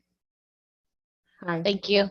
Hi, Chair Leggett and members of the AIB. Thank you so much for creating this opportunity to provide feedback. My name is Heather May, and I'm the project manager for the Maryland Coalition for Community Schools, or MD4CS. We will submit more detailed written recommendations as well, but I just want to briefly summarize a couple overarching issues related to Pillar 4 here. First, we want more robust and appropriate outcome measures for Pillar 4 that are aligned with the federal Full Service Community Schools Grant Program, so that schools and districts can leverage all of their great in-state work. We have drafted a detailed outcomes measurement framework in partnership with local community school researchers and practitioners, which we will include in our expanded written testimony. Next, as you know, community schools are new to many districts. There are 58 new schools added just this year, with 2 more districts getting community schools for the first time. Quality implementation is going to require systems building, including resources for the state and the LEAs to provide quality training and technical assistance. The state director's office, for example, should be fully resourced, commensurate with the number of community schools that are active each year in the phase-in. Districts with fewer than 40 schools need more resources to support their community schools and coordinators. The plan mentions an AIB process to provide flexibility, but the details on how and when that appeals process will occur are currently absent.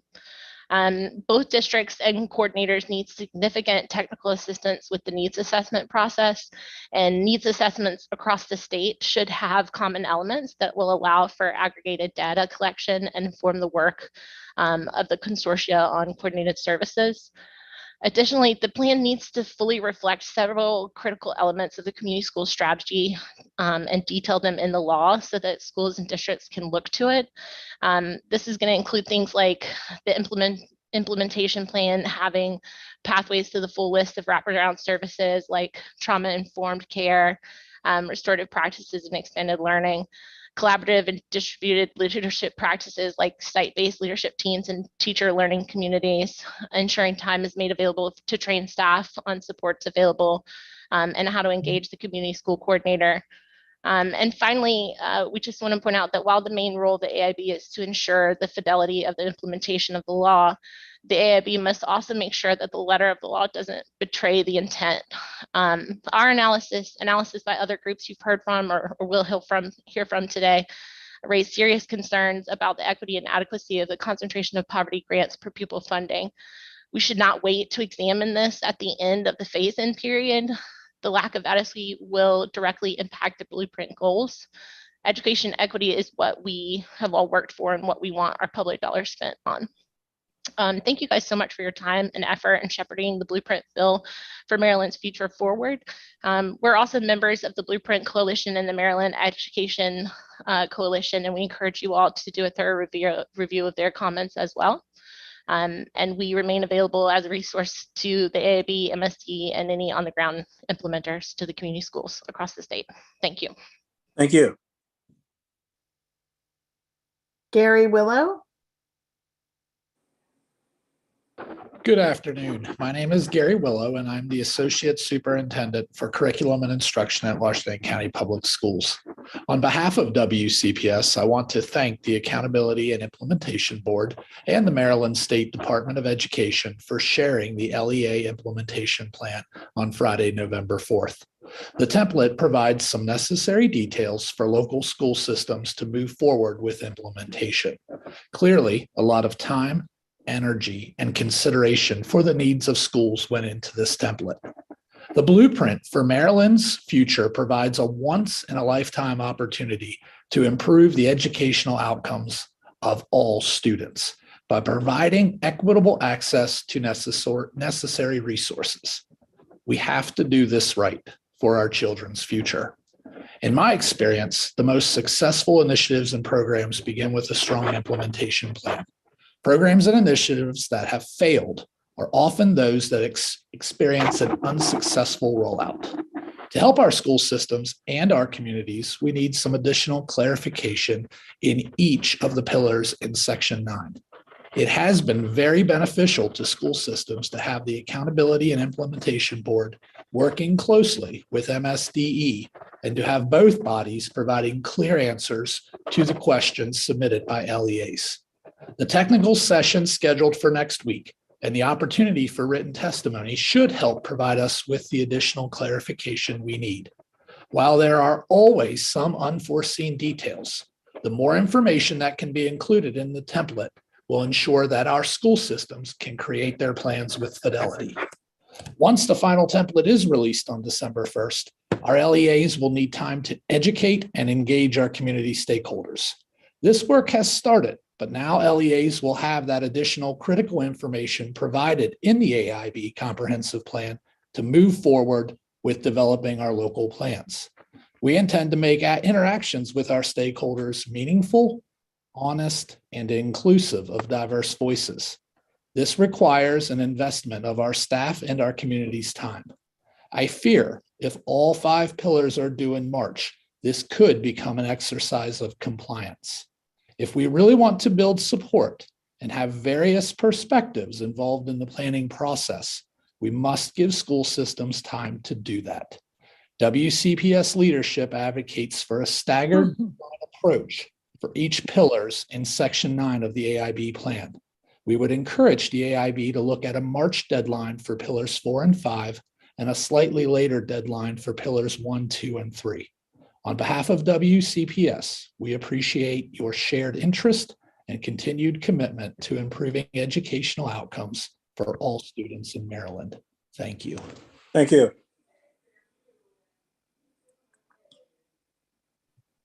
Next up is Afi. I'm gonna. Hi, how are you? Afi Good. Mirza. I am the president of the Maryland Association of Secondary School Principals. I'm also the current principal of Paint Branch High School. This is year 23 for me in education. I've been a high school principal both in Montgomery County, hi there, both in Montgomery County and Prince George's County. I know that when you have a big vision to really change education, you're going to have to deal with some of the operational aspects of making that vision come to reality. I do want to share that as administrators, we have concerns regarding one part of the blueprint. That's the part of the blueprint that mentions that administrators will teach. I believe the blueprint says that assistant principals shall teach and that principals may. I'd like to provide you with some feedback around our concern. The first thing is there seems to be some confusion around the difference in our roles. Our role as administrators is very different than our role as teachers. Many of us left the classroom so that we would have a larger impact beyond the walls of just a single classroom. I feel that we need to value the role that administrators play in schools, and we play a very significant role in instructional and teaching and learning focus areas.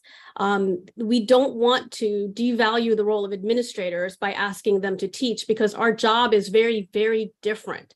Many of us were master teachers before we left the classroom. It's something that we are comfortable with. We see ourselves as teachers and educators, but the daily operational tasks of an administrator, the work that we do is very different than what a teacher does.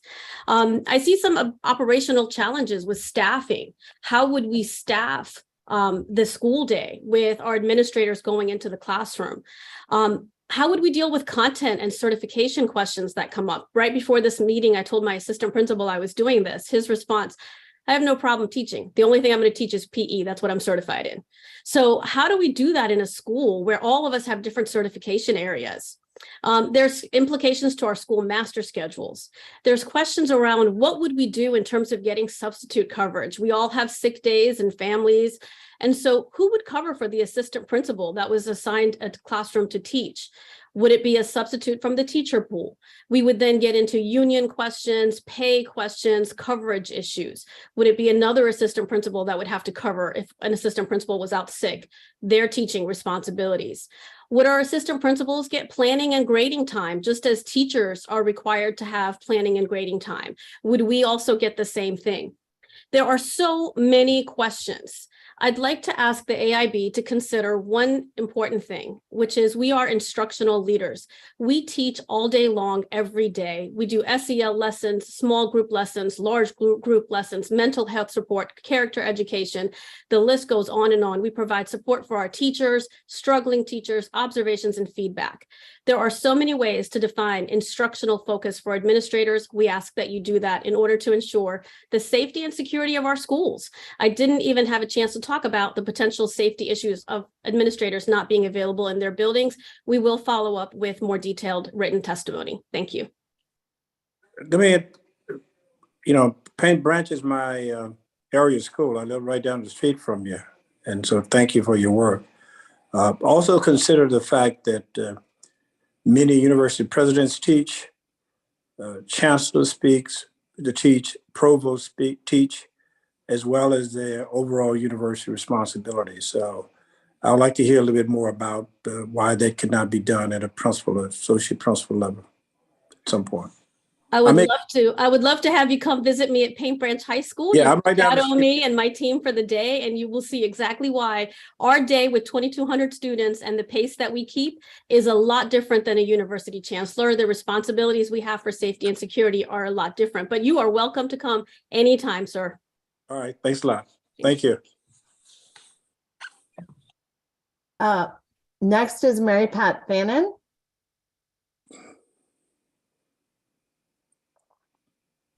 Good afternoon.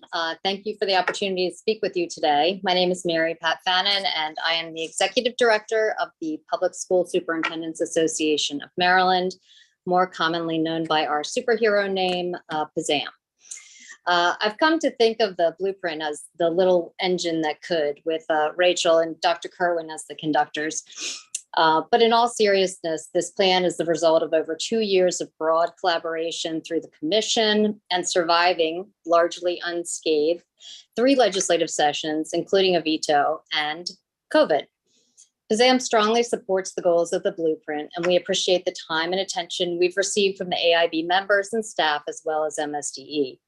I've also had the privilege of working with the 24 blueprint coordinators for each school district since September of last year. Talk about a dedicated group of individuals who are leading the blueprint efforts in their school systems, and you've heard from many of them today. Part of our work has been reading and interpreting the legislation and now the plan components in detail and identifying challenges and potential problems, as well as identifying areas for collaboration and improvement. I have had the good luck to have a dedicated blueprint coordinator for PZAM, Kevin Michael, who's helped lead the implementation coordinators for the last few months. Kevin's built an incredible database of all the information that's been shared with the LEAs from the AIB and MSDE, including over 255 questions and answers. We are digging deep.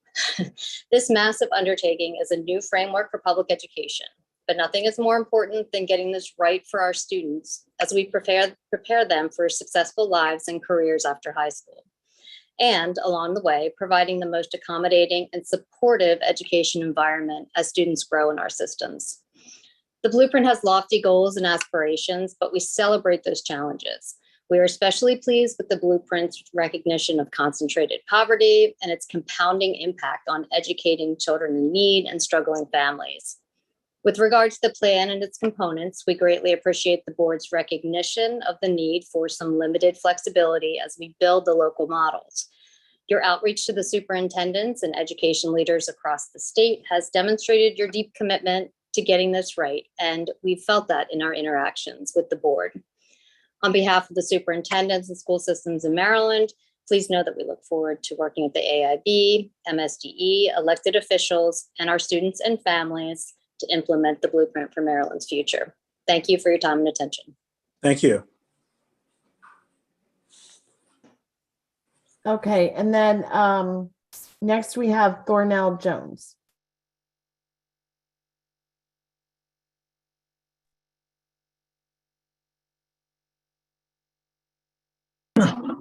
There you go. Thank you very much. I can't seem to get my video up, but that's all right. We can hear you.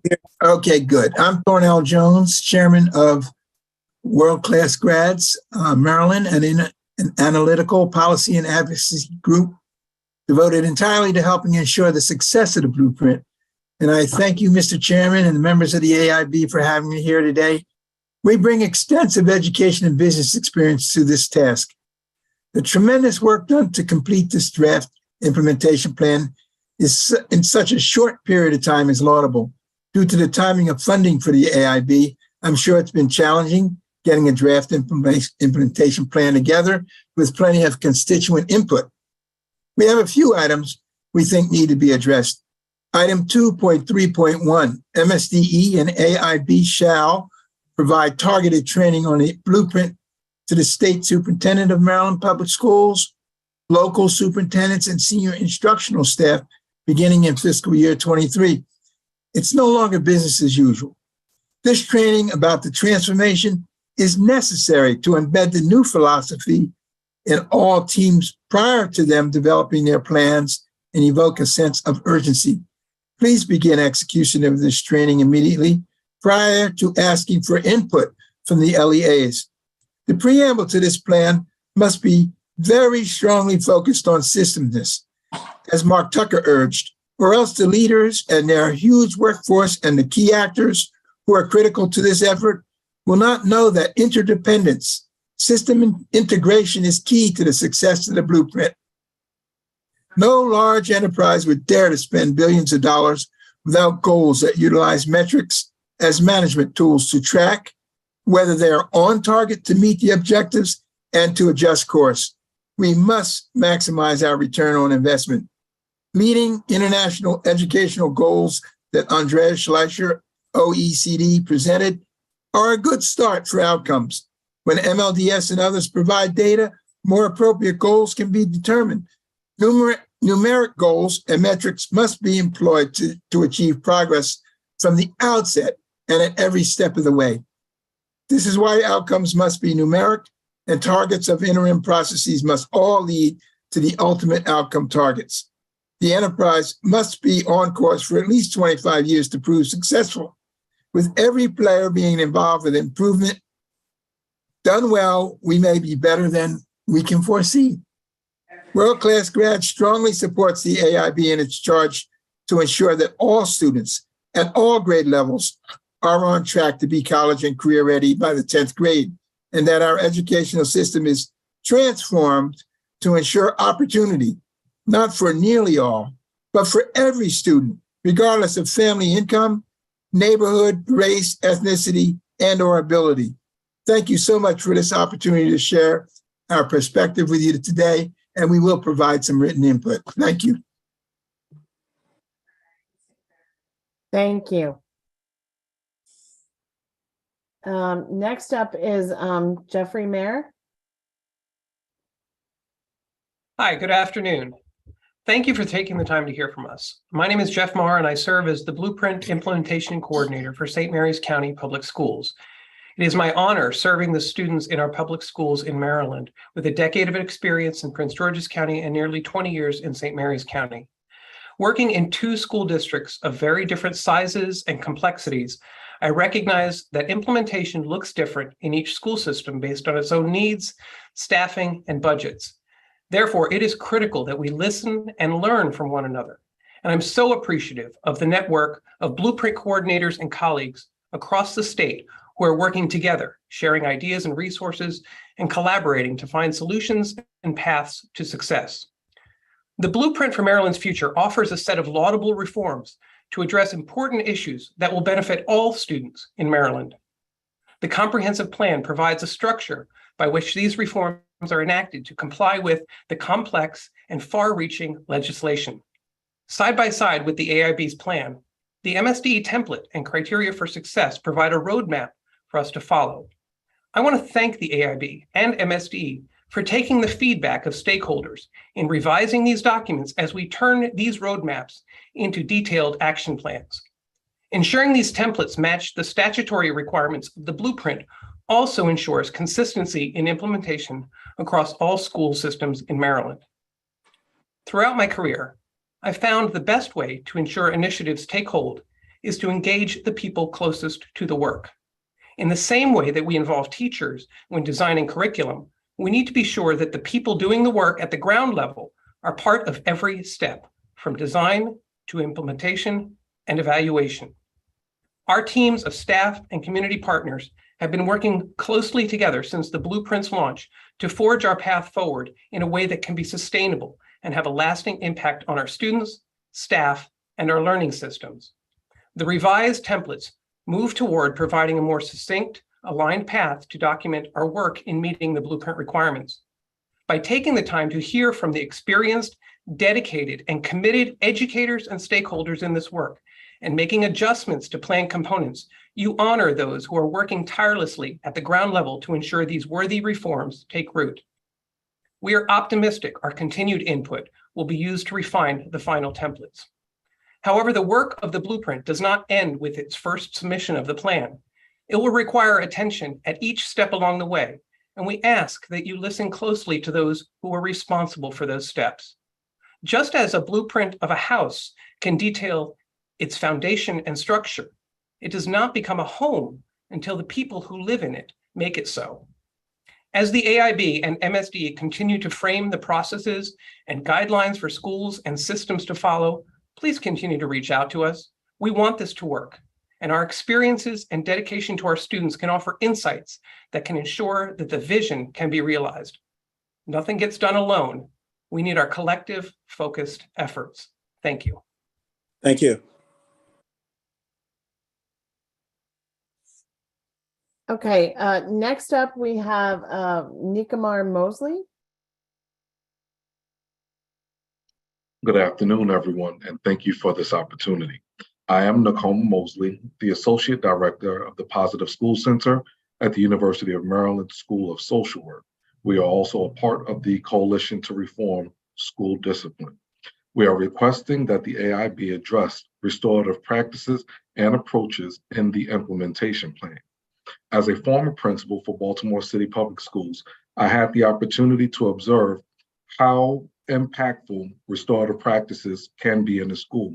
In the attempt to support a healing-centered environment, we implemented restorative practice to promote the well-being of our staff as well as our students. And in the attempt to ensure that our staff are meeting the needs of a whole student, we had to ensure that the staff was whole. And it was through the use of restorative practices and restorative approaches such as social emotional learning that allowed us to get to this point. So we are asking that the board considers the implementation of restorative practices and restorative approaches in this plan. We're also asking that the implementation plan require all LEAs to allocate funding and staff time to provide training, coaching, and technical assistance on how to implement proactive restorative practices. We're also asking that the school leaders and LEAs be accountable to implement proactive relationship building, restorative practices, and to use non-punitive discipline policies and practices. Finally, we're asking that MSDE work to collect and publish restorative practice implementation data and disciplinary data on their website annually. Thank you for your support and your consideration. Thank you. Thank you. Is Nancy here? Yes.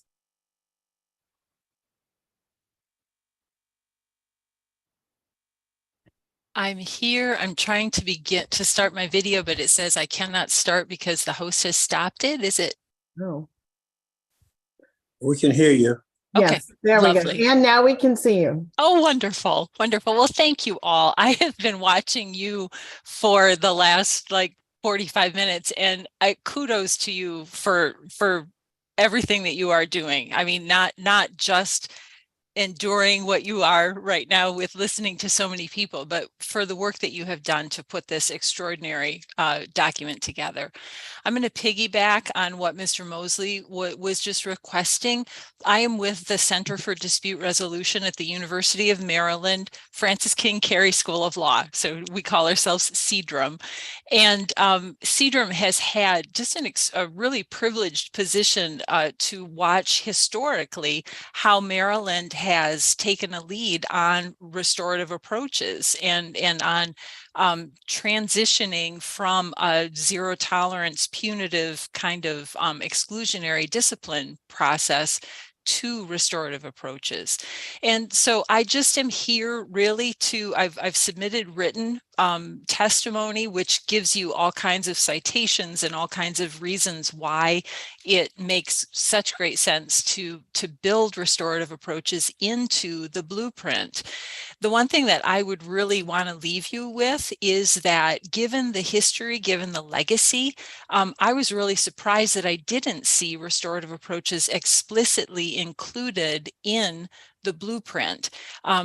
Maryland schools have been doing an extraordinary job, some systems more than others, to be able to integrate restorative approaches, but consistent funding is something that is lacking, pretty much across the board. Most of our systems have to apply for state or federal dollars. And so on behalf of CDRM and on behalf of my other colleagues, I really would ask you to look carefully at where some of my colleagues are proposing inserting restorative approaches language so that we can kind of do a more complete job of really thoroughly integrating it in our schools across Maryland. Thank you. Thank you.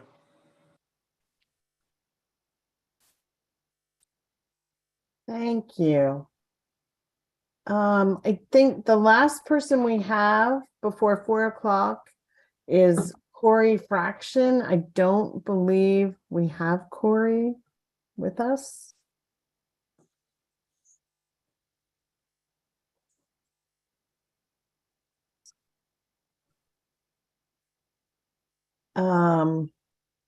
So Mr. Chair, we can certainly reach out to Corey Fraction and offer, it's just a little, well, actually, it's just 3 o'clock and the sign up time was 3 o'clock. So Corey may join here if you want to give. All right, we can pick to the end as somebody to point them. But at this point, we do not have anyone else signed up for this, for the 3 o'clock block. So Okay. we will Take a break. take a break and come back together about 5 minutes before 4 p.m.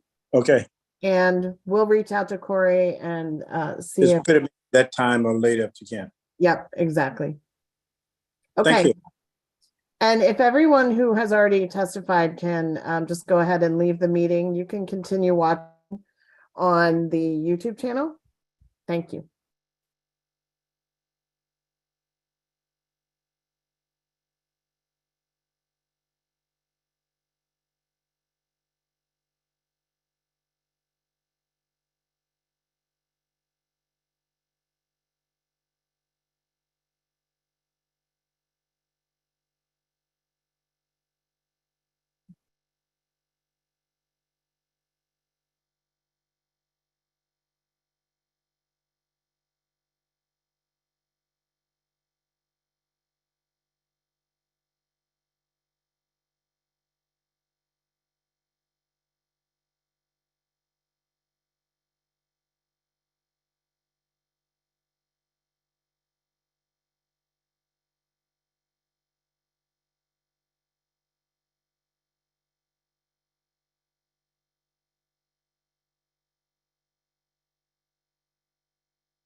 Yes.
Mr. Chair, we have everyone except Mr. Harris, who indicated he may not be able to attend. So whenever you are ready to get started, we will let the folks in for the 4 o'clock hour, and you can make your opening comments.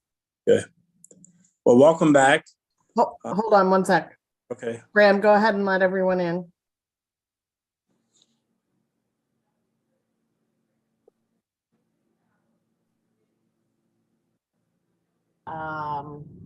You can make your opening comments. Okay. Well, welcome back. Thanks for joining us today. This is a continuation of our testimony today, public hearings to hear from the public regarding the comprehensive plan. We are involved in a three-pronged process today. We had an earlier session from about 1 to 3, a break commencing here at 4. We'll stop again at 5 and resume again. I think it's about 6:30. Is that correct, Rachel? And we'll try to get everyone in. This is a 4 o'clock block.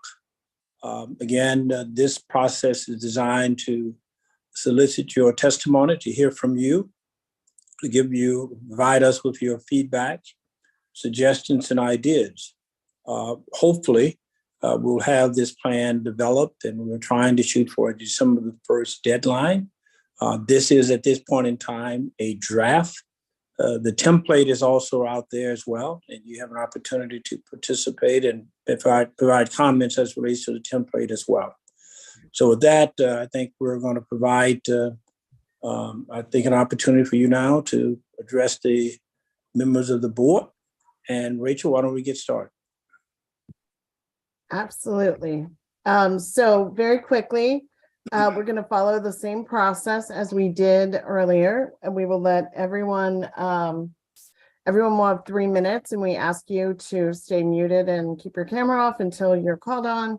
You will, in the chat box, be given a 30-second notification when you have 30 seconds left, and also when your time is up. Everyone was very respectful of that in our first sessions, and I'm sure that will continue. So first up is actually someone from the 3 o'clock hour who was not there. Corey Fraction.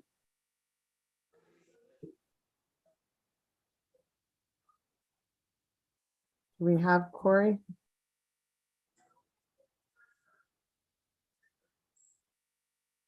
Okay, well, we thought he was here, or she, I'm not sure. We'll come back to Corey. Janine Backey.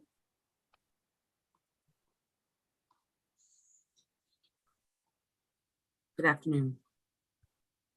Please let me know when I should begin. Go ahead. Go ahead. Good evening, Chair Leggett and members of the AIB. I'm Janine Backey, Blueprint Implementation Coordinator for Montgomery County. Montgomery County has the largest school system and county government in the state. We value our schools so much that our county government spends approximately half of its annual budget on MCPS, its public school system. We're committed to ensuring that the transformative goals and objectives of the Blueprint are fully met. Please consider the following feedback on pillars 1, 2, and 3. Many community-based partners struggle to meet the Blueprint quality requirements for accreditation, excels, and PK3 certification. More time and MSDE support is needed to meet the requirements. And please find additional ways to better incentivize community providers to become Blueprint providers. Please consider slowing down the timeline and mixed service delivery ratio for private providers and allow more time to build partnerships.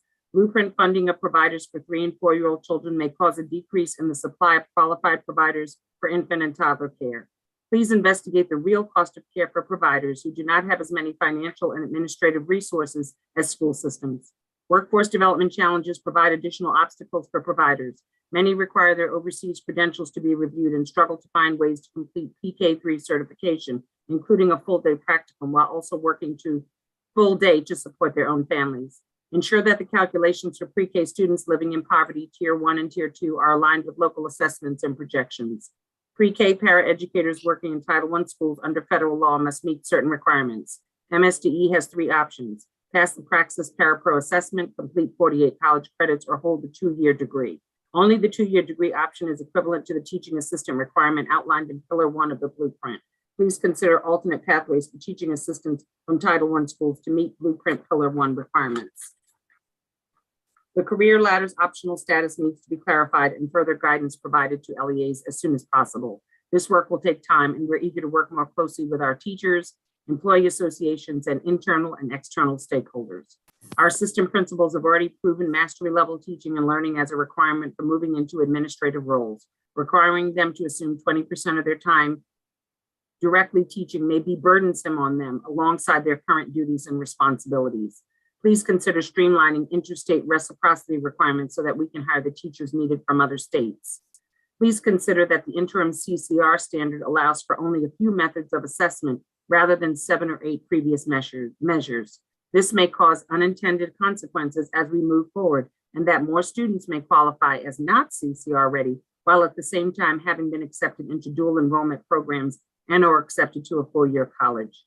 Will you please revisit the previous approach to determining CCR as outlined in the College and Career Readiness Completion Act of 2013? Thank you for this opportunity to share some feedback concerning your comprehensive implementation plans. We will continue to need timely directions and more guidance. Thank you so much for your work, the work of the Commission, and the work of the AIB as we move forward to make Maryland a world-class system. Thank you so much. Thank you. Thanks, Janine. I hope you're going to submit that in writing. Also. Absolutely. Thank you. Thank you. Okay, we do now have Corey Fraction, I believe.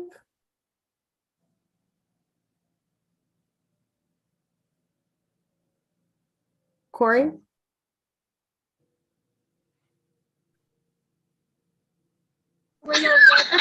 Good afternoon.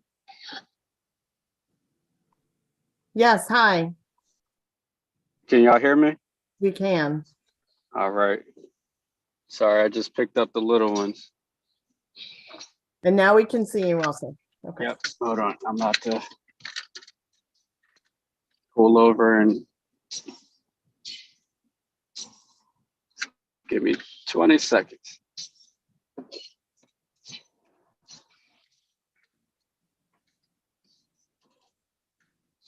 Thank you.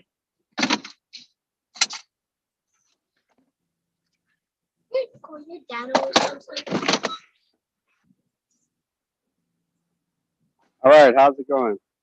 Doing very well. Thank you. Good. Yep. So do I just go and share? Sorry, I came in late. No, no problem. We can hear you fine. Okay. So once again, my name is Corey Fraction. I'm the community school coordinator under Baltimore City. With Baltimore City, Positive School Center under University of Maryland, Baltimore, SWAT Coast. So was there a prompt question? I'm sorry, I'm catching up with everything right now.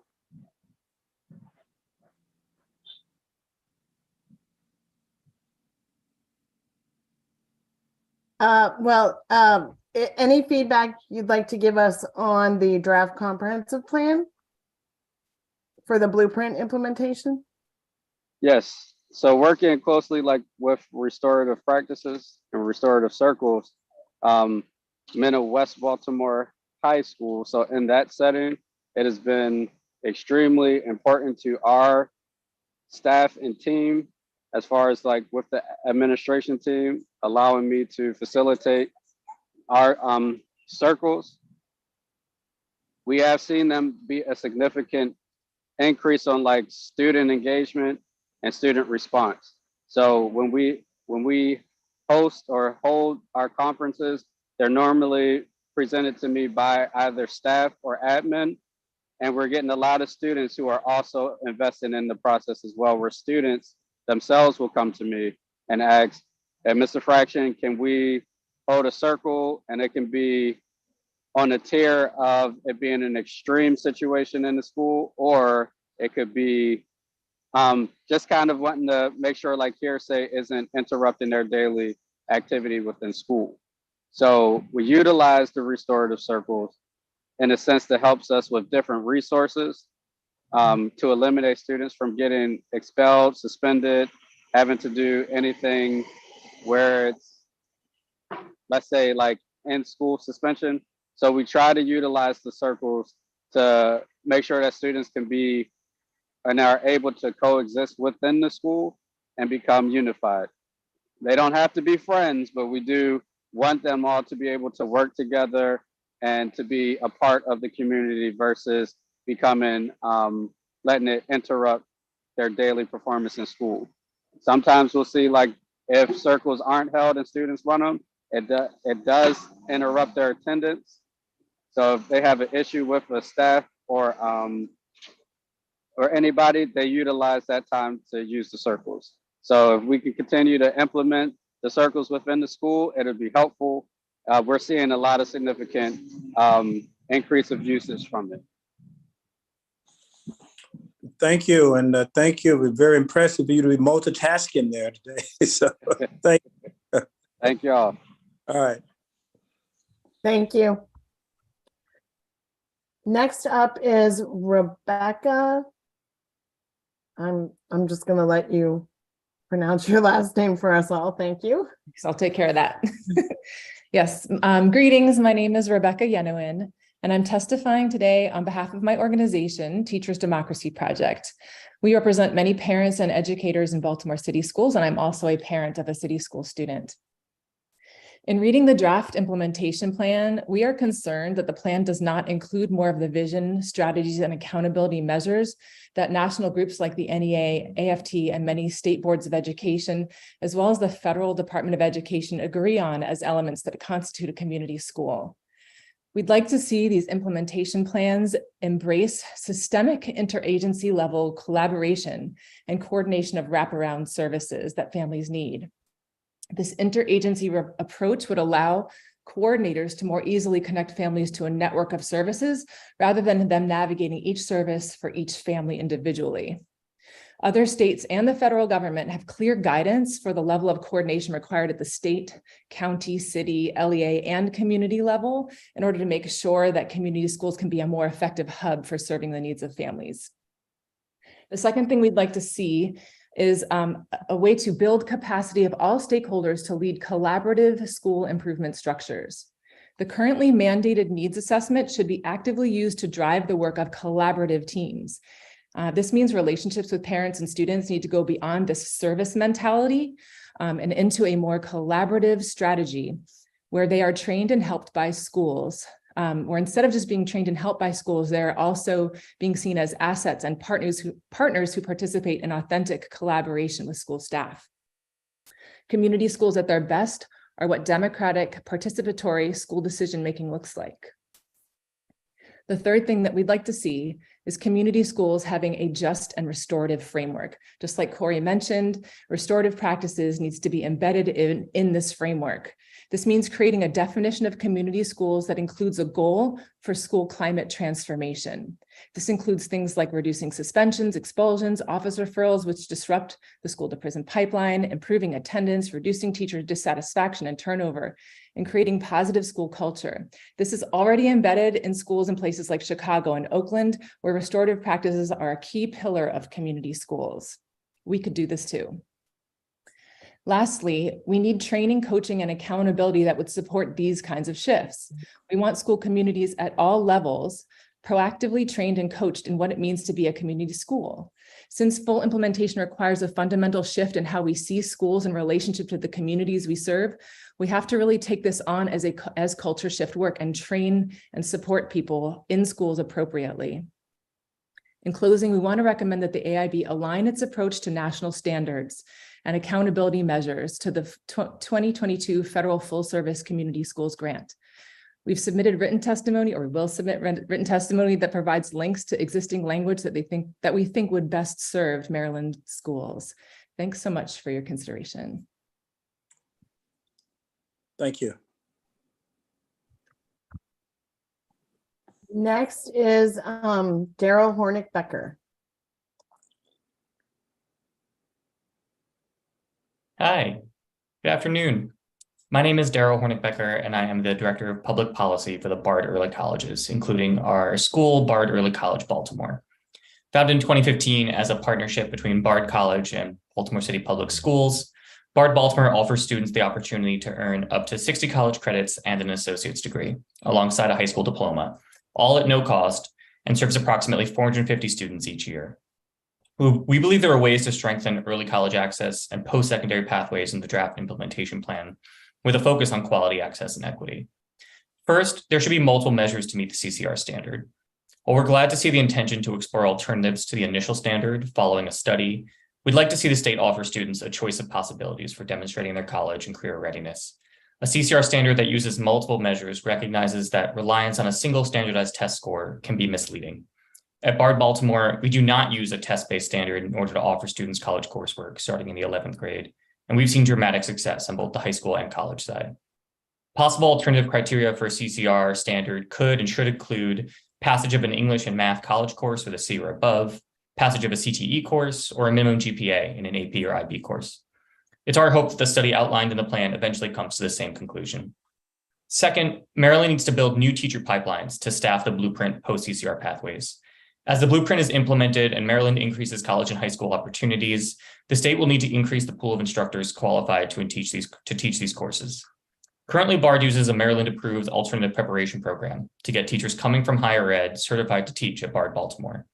But within the new requirements for certification in the plan, we asked the AIB to consider on-ramps for teachers coming from higher ed that would help Maryland recruit and retain qualified staff for early college programs. Third, we can continue to build on and expand early college opportunities statewide. The Blueprint is a significant step in investing and expanding dual enrollment opportunities. But to truly support the expansion of early college models like BARD's, the AIB, General Assembly, and MSDE should consider the following policies to support early college. Create sustainable funding streams to offer college coursework in high school at no cost to students and families. Establish a statutory definition of early college programs to support development that meets goals of quality and equity, and create data reporting measures that hold dual enrollment programs accountable to student success and equitable outcomes. Lastly, as a member of the Coalition for the Blueprint for Maryland's Future, and more importantly, as a public high school operating in West Baltimore, BARD would like to echo and amplify the previous testimonies from groups like Strong Schools Maryland and our fellow coalition members, most notably in the areas of the plan that fall short in addressing educational equity. Our shared concerns include the nearly all students language, which is vague and provides cover for educational inequity to thrive. The plan doesn't adequately engage students, families, and still community members. And the AIB's plan must be better informed by LEA's assessment of their own capacities and ensure technical assistance is available. Thank you for the opportunity to testify. Thank you. Next is Cheryl Boast.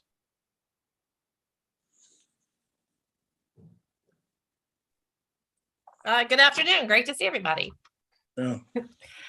So I am Cheryl Bose. I'm a 4th and 5th grade teacher from Baltimore County and proudly serving and representing over 76,000 educators statewide as the president of the Maryland State Education Association.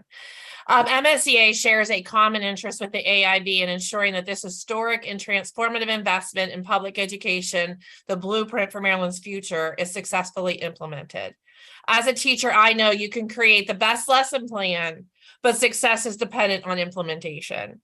Providing a comprehensive plan that is both rigorous and cognizant and supportive to the needs of schools and their stakeholders is no easy task. So to that end, we appreciate the collaboration the board has exhibited thus far in producing this draft plan. Within the Blueprint and this plan, we know that the pillars are designed to safeguard pre-K 12 pre-K to 12 students, educators, families, and communities, and ensure they receive resources and support needed for a world-class education. We recognize the strides made in crafting the plan and recently released template and the accompanying success criteria, while acknowledging that there are additional items that this board should take under advisement. We will provide more detailed written comment in the days ahead before your deadline. While this plan mostly aligns with the pillars within the law, there are areas of the plan we feel could be strengthened or revised. The board utilized its agency to clarify aspects of the blueprint that were not mentioned, particularly as it relates to timelines. However, in doing so, it appears that there are portions of the law that were not clearly stated and were not elevated or included in the plan, and we would want that to happen. Specifically, the blueprint carved out explicit provisions for union voice, funding mechanisms to curb unfunded mandates, and practical considerations to ensure it is executed successfully. So we want to make sure that this plan is done and it can be done and our voices are at the table. So specifically to you, union voice, we want to collaborate and have appreciated the statewide collaboration we have witnessed so far. There are areas where that was removed, but was already in the law. For example, the kindergarten readiness assessments implementation redesign must include partnering with kindergarten teachers from the collective bargaining unit. The plan also strategically lists out the key stakeholders that are involved in each objective, but the collective bargaining unit is rarely mentioned, but it is in the law. So we're asking the board to update this and in other areas of the plan that fail to explicitly name this type of required collaboration. Regarding unfunded mandates within the plan, the board suggested the creation of an English learners family coordinator. Although an EL family coordinator could be a useful position in a school system, the blueprint does not have an EL family coordinator position outlined. So we believe this falls under the collective bargaining matters that relate to salaries, wages, hours, and other working conditions. The plan also mentions providing support and stipends for teacher assistants and teachers to assist in obtaining additional certifications to meet blueprint requirements. It will be an imperative to ensure that this funding is equitably distributed. And finally, practical consideration and communication. Getting the blueprint right will require an all hands on deck approach. It will also require realistic expectation setting while not undercutting high quality implementation. We appreciate the board agreeing to phase in the objectives within the plan. Adequate expectation setting should be approached for this entire plan, and stakeholders must play a voice in these conversations. So to efficiently implement the blueprint and reduce obstacles to compliance, consideration must be given to timelines, capacity, including human capital, and other readiness factors. This is true not only for the board, but for the different entities that have implementation roles. So thank you, and we look forward to working collaboratively with you and our local school systems. Thank you. Next is Rachel Donnelly.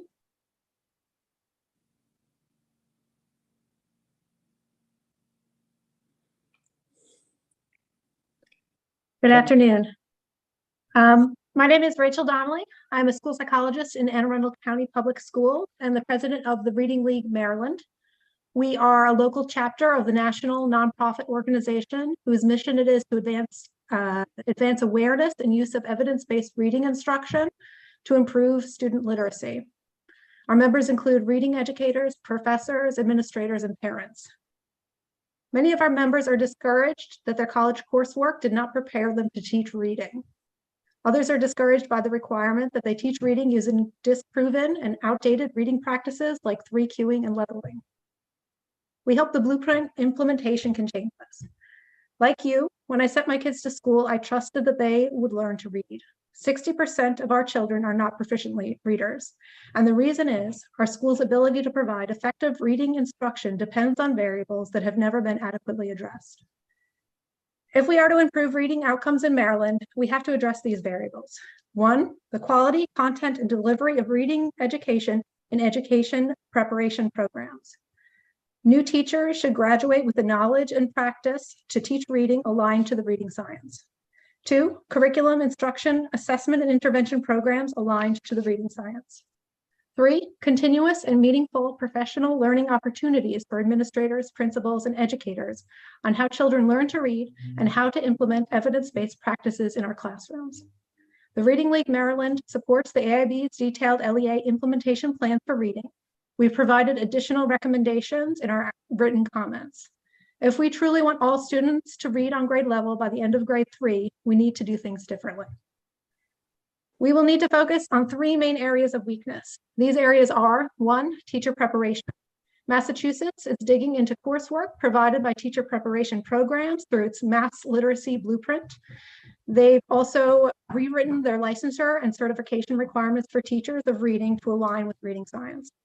2, professional learning. Teachers are asking for training aligned to the reading science. National Board certification in reading language arts is not aligned. 3, K through 12 curriculum, instruction, intervention, and assessment must be aligned to the evidence base for reading. A number of states passed comprehensive literacy bills to ensure this happens, while others are banning poor practices not aligned with the reading science. We are encouraged that the implementation plans touch on these critical areas, but they only scratch the surface. Changing how we teach reading is too important to be left to chance. MSDE and the AIB need to strongly encourage and support schools as they shift reading practices to ones that benefit all students. Thank you for your efforts, and we look forward to working with you. Thank you.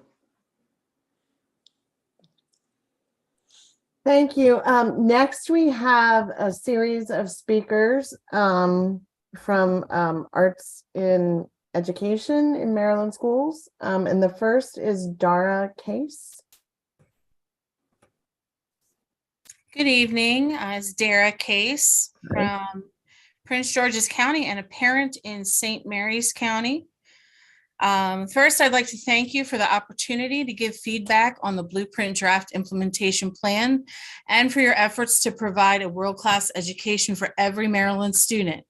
The arts are a critical part of a world-class education, supporting children's academic development, social and emotional well-being, and sense of belonging. During the pandemic, the world turned to the arts for comfort, for understanding, and for community. In my own house with my own children, it was the arts that helped my children find their way back into a community of learners. My youngest child, who is autistic, created artwork that expressed her anxiety about what was happening in the world when the words to speak failed her. My younger son found his way through school by singing and achieved the pinnacle of success for a high school vocalist by performing with the National Honors Chorus. I have watched time and time again as arts continues to be the great equalizer for our newcomers, our language learners, who may not have the vocabulary in English to contribute to the conversation, but they know how to use color, minor keys, tableau, and dance energy to express their ideas and understanding. But it's not just my own children or my students, it's me. As a student proudly educated in Baltimore County, I was encouraged to explore the arts from a very young age. In fact, I still remember my second grade music teacher, Miss Matthews. It was she who I largely credit with my career as a music educator. Maryland has offered amazing arts opportunities since I started school in the 70s, and it is time for us to continue to underscore their importance. Now is the time to honor the arts education legacy in Maryland through express vocabulary in the Blueprint. We have all heard the stories about how the arts have healed, encouraged, and nurtured throughout history. However, despite the proven benefits of the arts, this core subject area is often an afterthought or left out of schools without specific directives and funding. Education without the arts is not a world-class education. In finalizing the Blueprint Implementation Plan, I ask that you explicitly name the Code of Maryland Regulations, Title 13A, Subtitle 04, specific subjects as the reference point for the core subjects included in funding, scheduling, and professional and curricular development resources that this legislation will provide. For instance, Pillar 3.1.1b should include a list of all core subjects, not just ELA and math, as defined by COMAR and ESSA, which both include the arts. Pillar 3.1.3A should explicitly indicate COMAR as the reference for core subjects that receive curriculum resources, which includes the arts. And Pillar 5.2.1A should include at least one arts representative and ensure experts in all COMAR required subject areas are included on the expert review team. Thank you again for your hard work and dedication to ensuring that Maryland's public school students have access to unparalleled opportunities to ensure their future success, and for seriously considering my suggestions. Thank you. Thank you. Next is Kristen Cromwell.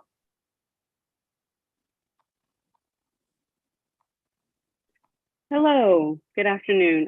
My name is Kristen Cromwell, parent, educator, and theater artist from Baltimore County. Thank you for this opportunity to give feedback on the Blueprint Draft Implementation Plan and for your efforts to provide a world-class education for every Maryland student. The arts are a critical part of a world-class education, supporting children's academic development, social and emotional well-being, and sense of belonging. Blocking, strike, Hell Week, theater may sound like torture, but for the entirety of my adolescence, there was nothing more fulfilling than being in a stage production. Theater has consistently challenged my introverted nature and continues to give me an outlet for my overly active imagination. When I was introduced to Commedia dell'arte and Shakespeare during my years at Baltimore City College, I was privileged to share the stage with many student actors who would grow up to become some of the most talented, passionate adults I've ever met. Without theater in college, I can think of no other place on the Johns Hopkins University campus that made me feel more like I belong. As a drama teacher at Perry Hall High School, I met hundreds of students who inspired me when they were given the opportunity to express themselves on the stage. As an artist who became an educator, I can speak to how important the arts are for our students and our communities. The true torture is to deprive our youth of opportunities that the arts provide for students to feel joyful and safe. Despite the proven benefits of the arts, this core subject area has often been considered less legitimate than standardized tested subject areas, and less professional infrastructure has been built for arts education. Not all required subjects have higher ed programs in Maryland, for example, theater education, and the recently added arts discipline of media arts. While there are currently alternate pathways for teacher certification for these fields, there should be both traditional and alternate pathways for all required subject areas, in-state and in-state methods for all teachers to pursue graduate degrees. I suggest that language to this effect be added to either Pillar 2.2.2 or Pillar 2.2.4, stating that MSDE collaborate with the Maryland Higher Education Commission and Institutes of Higher Education to create and implement educator degree programs and educator certification programs for at a minimum, all subject areas enumerated in the Code of Maryland Regulations, Title 13A, Subtitle 4, specific subjects, which includes dance, media arts, music, theater, and visual arts. I also suggest that the AIB explicitly account for subject areas that do not have a national board certification credential available in Pillar 2.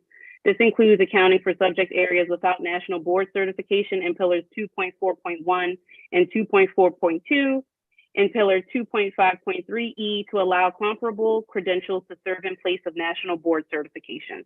This would ensure that the arts are not overlooked in the transformation of the teaching profession. Thank you again for your hard work and dedication to ensuring that Maryland's public school students have access to unparalleled opportunities to ensure their future success, and for seriously considering this suggestion. Thank you very much. Robert Miller. Hello, I'm Robert Miller. Thank you for this opportunity to provide feedback on the Blueprint Draft Implementation Plan and for your efforts to provide a high-quality education for every Maryland student. The arts are an important part of a high-quality education, but I believe they have not received adequate attention in the plan. Though the Blueprint contains many wonderful initiatives, I believe that the plan does not sufficiently consider school scheduling and administration as they relate to arts education. In its current form, this plan is likely to have severe negative unintended consequences for arts education programs. Having retired in 2015 after 34 years of teaching, I have seen the results of massive mistakes on statewide and local levels, from requiring open classroom building construction to qualify for funding, to providing financial rewards to schools with high test scores on standardized tests instead of providing it to schools with greater financial need, etc. Decades ago, one district decimated their instrumental music programs by prioritizing student cohorts, so beginning string students were mixed with advanced band students just because they were in Group D. Therefore, to attempt to avoid negative outcomes from unintended consequences, I ask that you carefully consider the impact that decisions regarding Pillar 3 will have on arts classes, especially decisions concerning CCR requirements, including those involving programs such as IB, AP, Cambridge, and CTE. Please ensure that all students will be able to schedule at least one full credit arts class every year, so they will be able to progress sequentially, and so their program's quality and students' experiences will not be compromised. Please consider the following examples of possible solutions: adding a period to or extending the school day, allowing some courses to fulfill more than one requirement, such as having a computer science class fulfill technology and math requirements, offering a traditional academic track that does not require CCR by the end of 10th grade, expanding the arts graduation requirement from 1 to 2 years, enabling the earning of GT and college credit for some high school arts classes. Then please consider how to best ensure that your recommended changes are implemented, such as by including them in revised implementation plan templates and guidance documents. It is as important as ever to be sure that our students have access to the experiences an arts education provides, to pursue careers in arts-related fields, receive arts-related scholarships, cultivate aesthetic appreciation, develop skills, improve their abilities to work with others, strengthen their academic achievement, and enhance their self-esteem and sense of belonging. I appreciate your consideration in ensuring that Maryland's public school students have access to a high-quality education that, by its own nature, includes high-quality arts programs. Thank you very much. Thank you. And Peter Dayton. Hello, my name is Peter Dayton. I am the Director of Operations at Arts Education in Maryland Schools, as well as a composer. Thank you for this opportunity to hold public input in the draft implementation plan for this legislation that will transform Maryland's public education system. As my colleagues have attested to, the arts are a critical part of a world-class education, supporting children's academic development and social and emotional well-being. Despite national and state law acknowledging the arts as a fundamental part of a well-rounded education, this core subject area is often neglected in favor of standardized tested subjects. I did not grow up in the public school system. I went to a small private K-12 school with ideal class sizes, personalized instruction, and the kind of emphasis on college and career readiness that I see reflected in the Blueprint implementation plan. I took numerous AP classes, got into a four-year college with AP scores, fulfilling credit requirements, and earned both a bachelor's and master's degree. This is the kind of student outcome I imagine the Blueprint and CCR model are hoping to produce. This is also an incomplete picture because despite my structural advantages, my academic performance in grades 6 through 10 was mediocre to worrying. In a school that focused on SAT, ACT, state graduation, and AP scores, the college admissions portfolio as well, what actually made a difference in my studies and life direction was a self-directed study of music. Self-directed because quality performing arts opportunities did not exist in school for me. Middle and high school music teachers came and went on an almost annual basis. Dance was offered as a lunch period activity by the health teacher. The quality of theater productions collapsed after one charismatic teacher left. So it was through total luck, discovering piano and classical music outside of and in spite of school, mid-10th grade, that I found a realm of personal exploration, of freedom to experiment and to fail, a realm where I built my confidence that I could achieve at the levels of the opportunities being offered me, and subsequently did. These emotional, expressive, and experiential factors in learning deeply affect many students' academic and life outcomes. Learning encompasses more than just ELA and math. What would it mean for any of Maryland's 900,000 plus public school students during their most formative years to have access to opportunities for growth and expression that the arts offer, or to not have access? Because of my personal history with a proto-Blueprint/CCR school experience, I am concerned that the implementation plan for Pillar 3 of the Blueprint, CCR by the end of 10th grade, may create barriers to students' explorations of and growth through courses outside the CCR focus.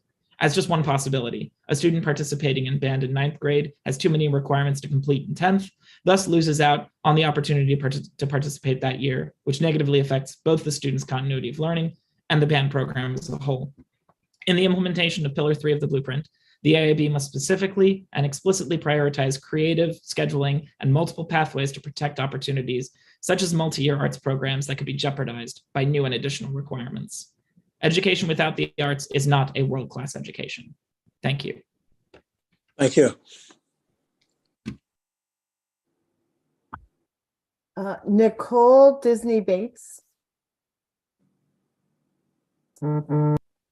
Sorry, I also had a long day and am driving from one spot to the next.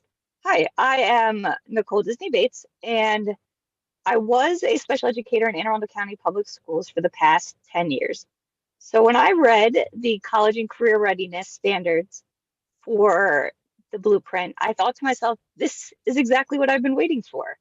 The opportunity for my students who were likely not to be career or college ready to have opportunities to go pursue the skills that they would need to become productive citizens in the state and in the world. Turns out that's not really the intention. The thought was more that the students would then receive additional remediation. It's a really, really nice thought, but it's probably not the most practical. The students that I'm thinking of are students who do not quite yet or are not students pursuing a certificate, but they are struggling in school. School is very hard for them. And when I meet with parents and they say, what is going to happen to my baby when they graduate high school? I say, I'm not sure, because I'm not sure. They may get their high school diploma, but are we really preparing them to be successful citizens? And that's what I'm asking the AIB to consider today, is that we provide the opportunity for students who we know we have identified over and over again that they are students who would benefit from career or technical education and a career path when they graduate high school. I would be remiss if during this time I didn't also mention the folks that help those students get there. In the implementation of Blueprint, our related service providers were not included. And in this, it has created some controversy as to what do we do with our related service providers?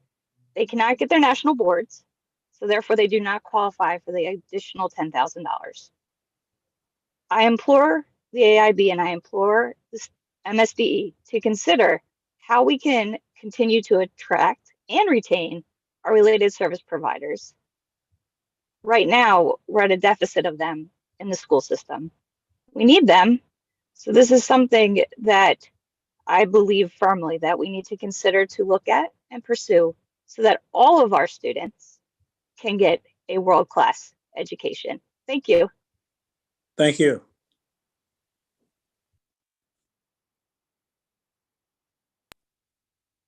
And last, we have Dennis Alexander.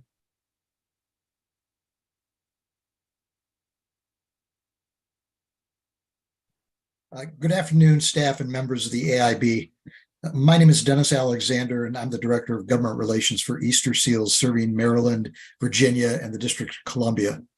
Easter Seals is a community-based organization that provides inclusive, high-quality early childhood development services in a unique and developmentally appropriate environment for children under 5 years of age. We operate 4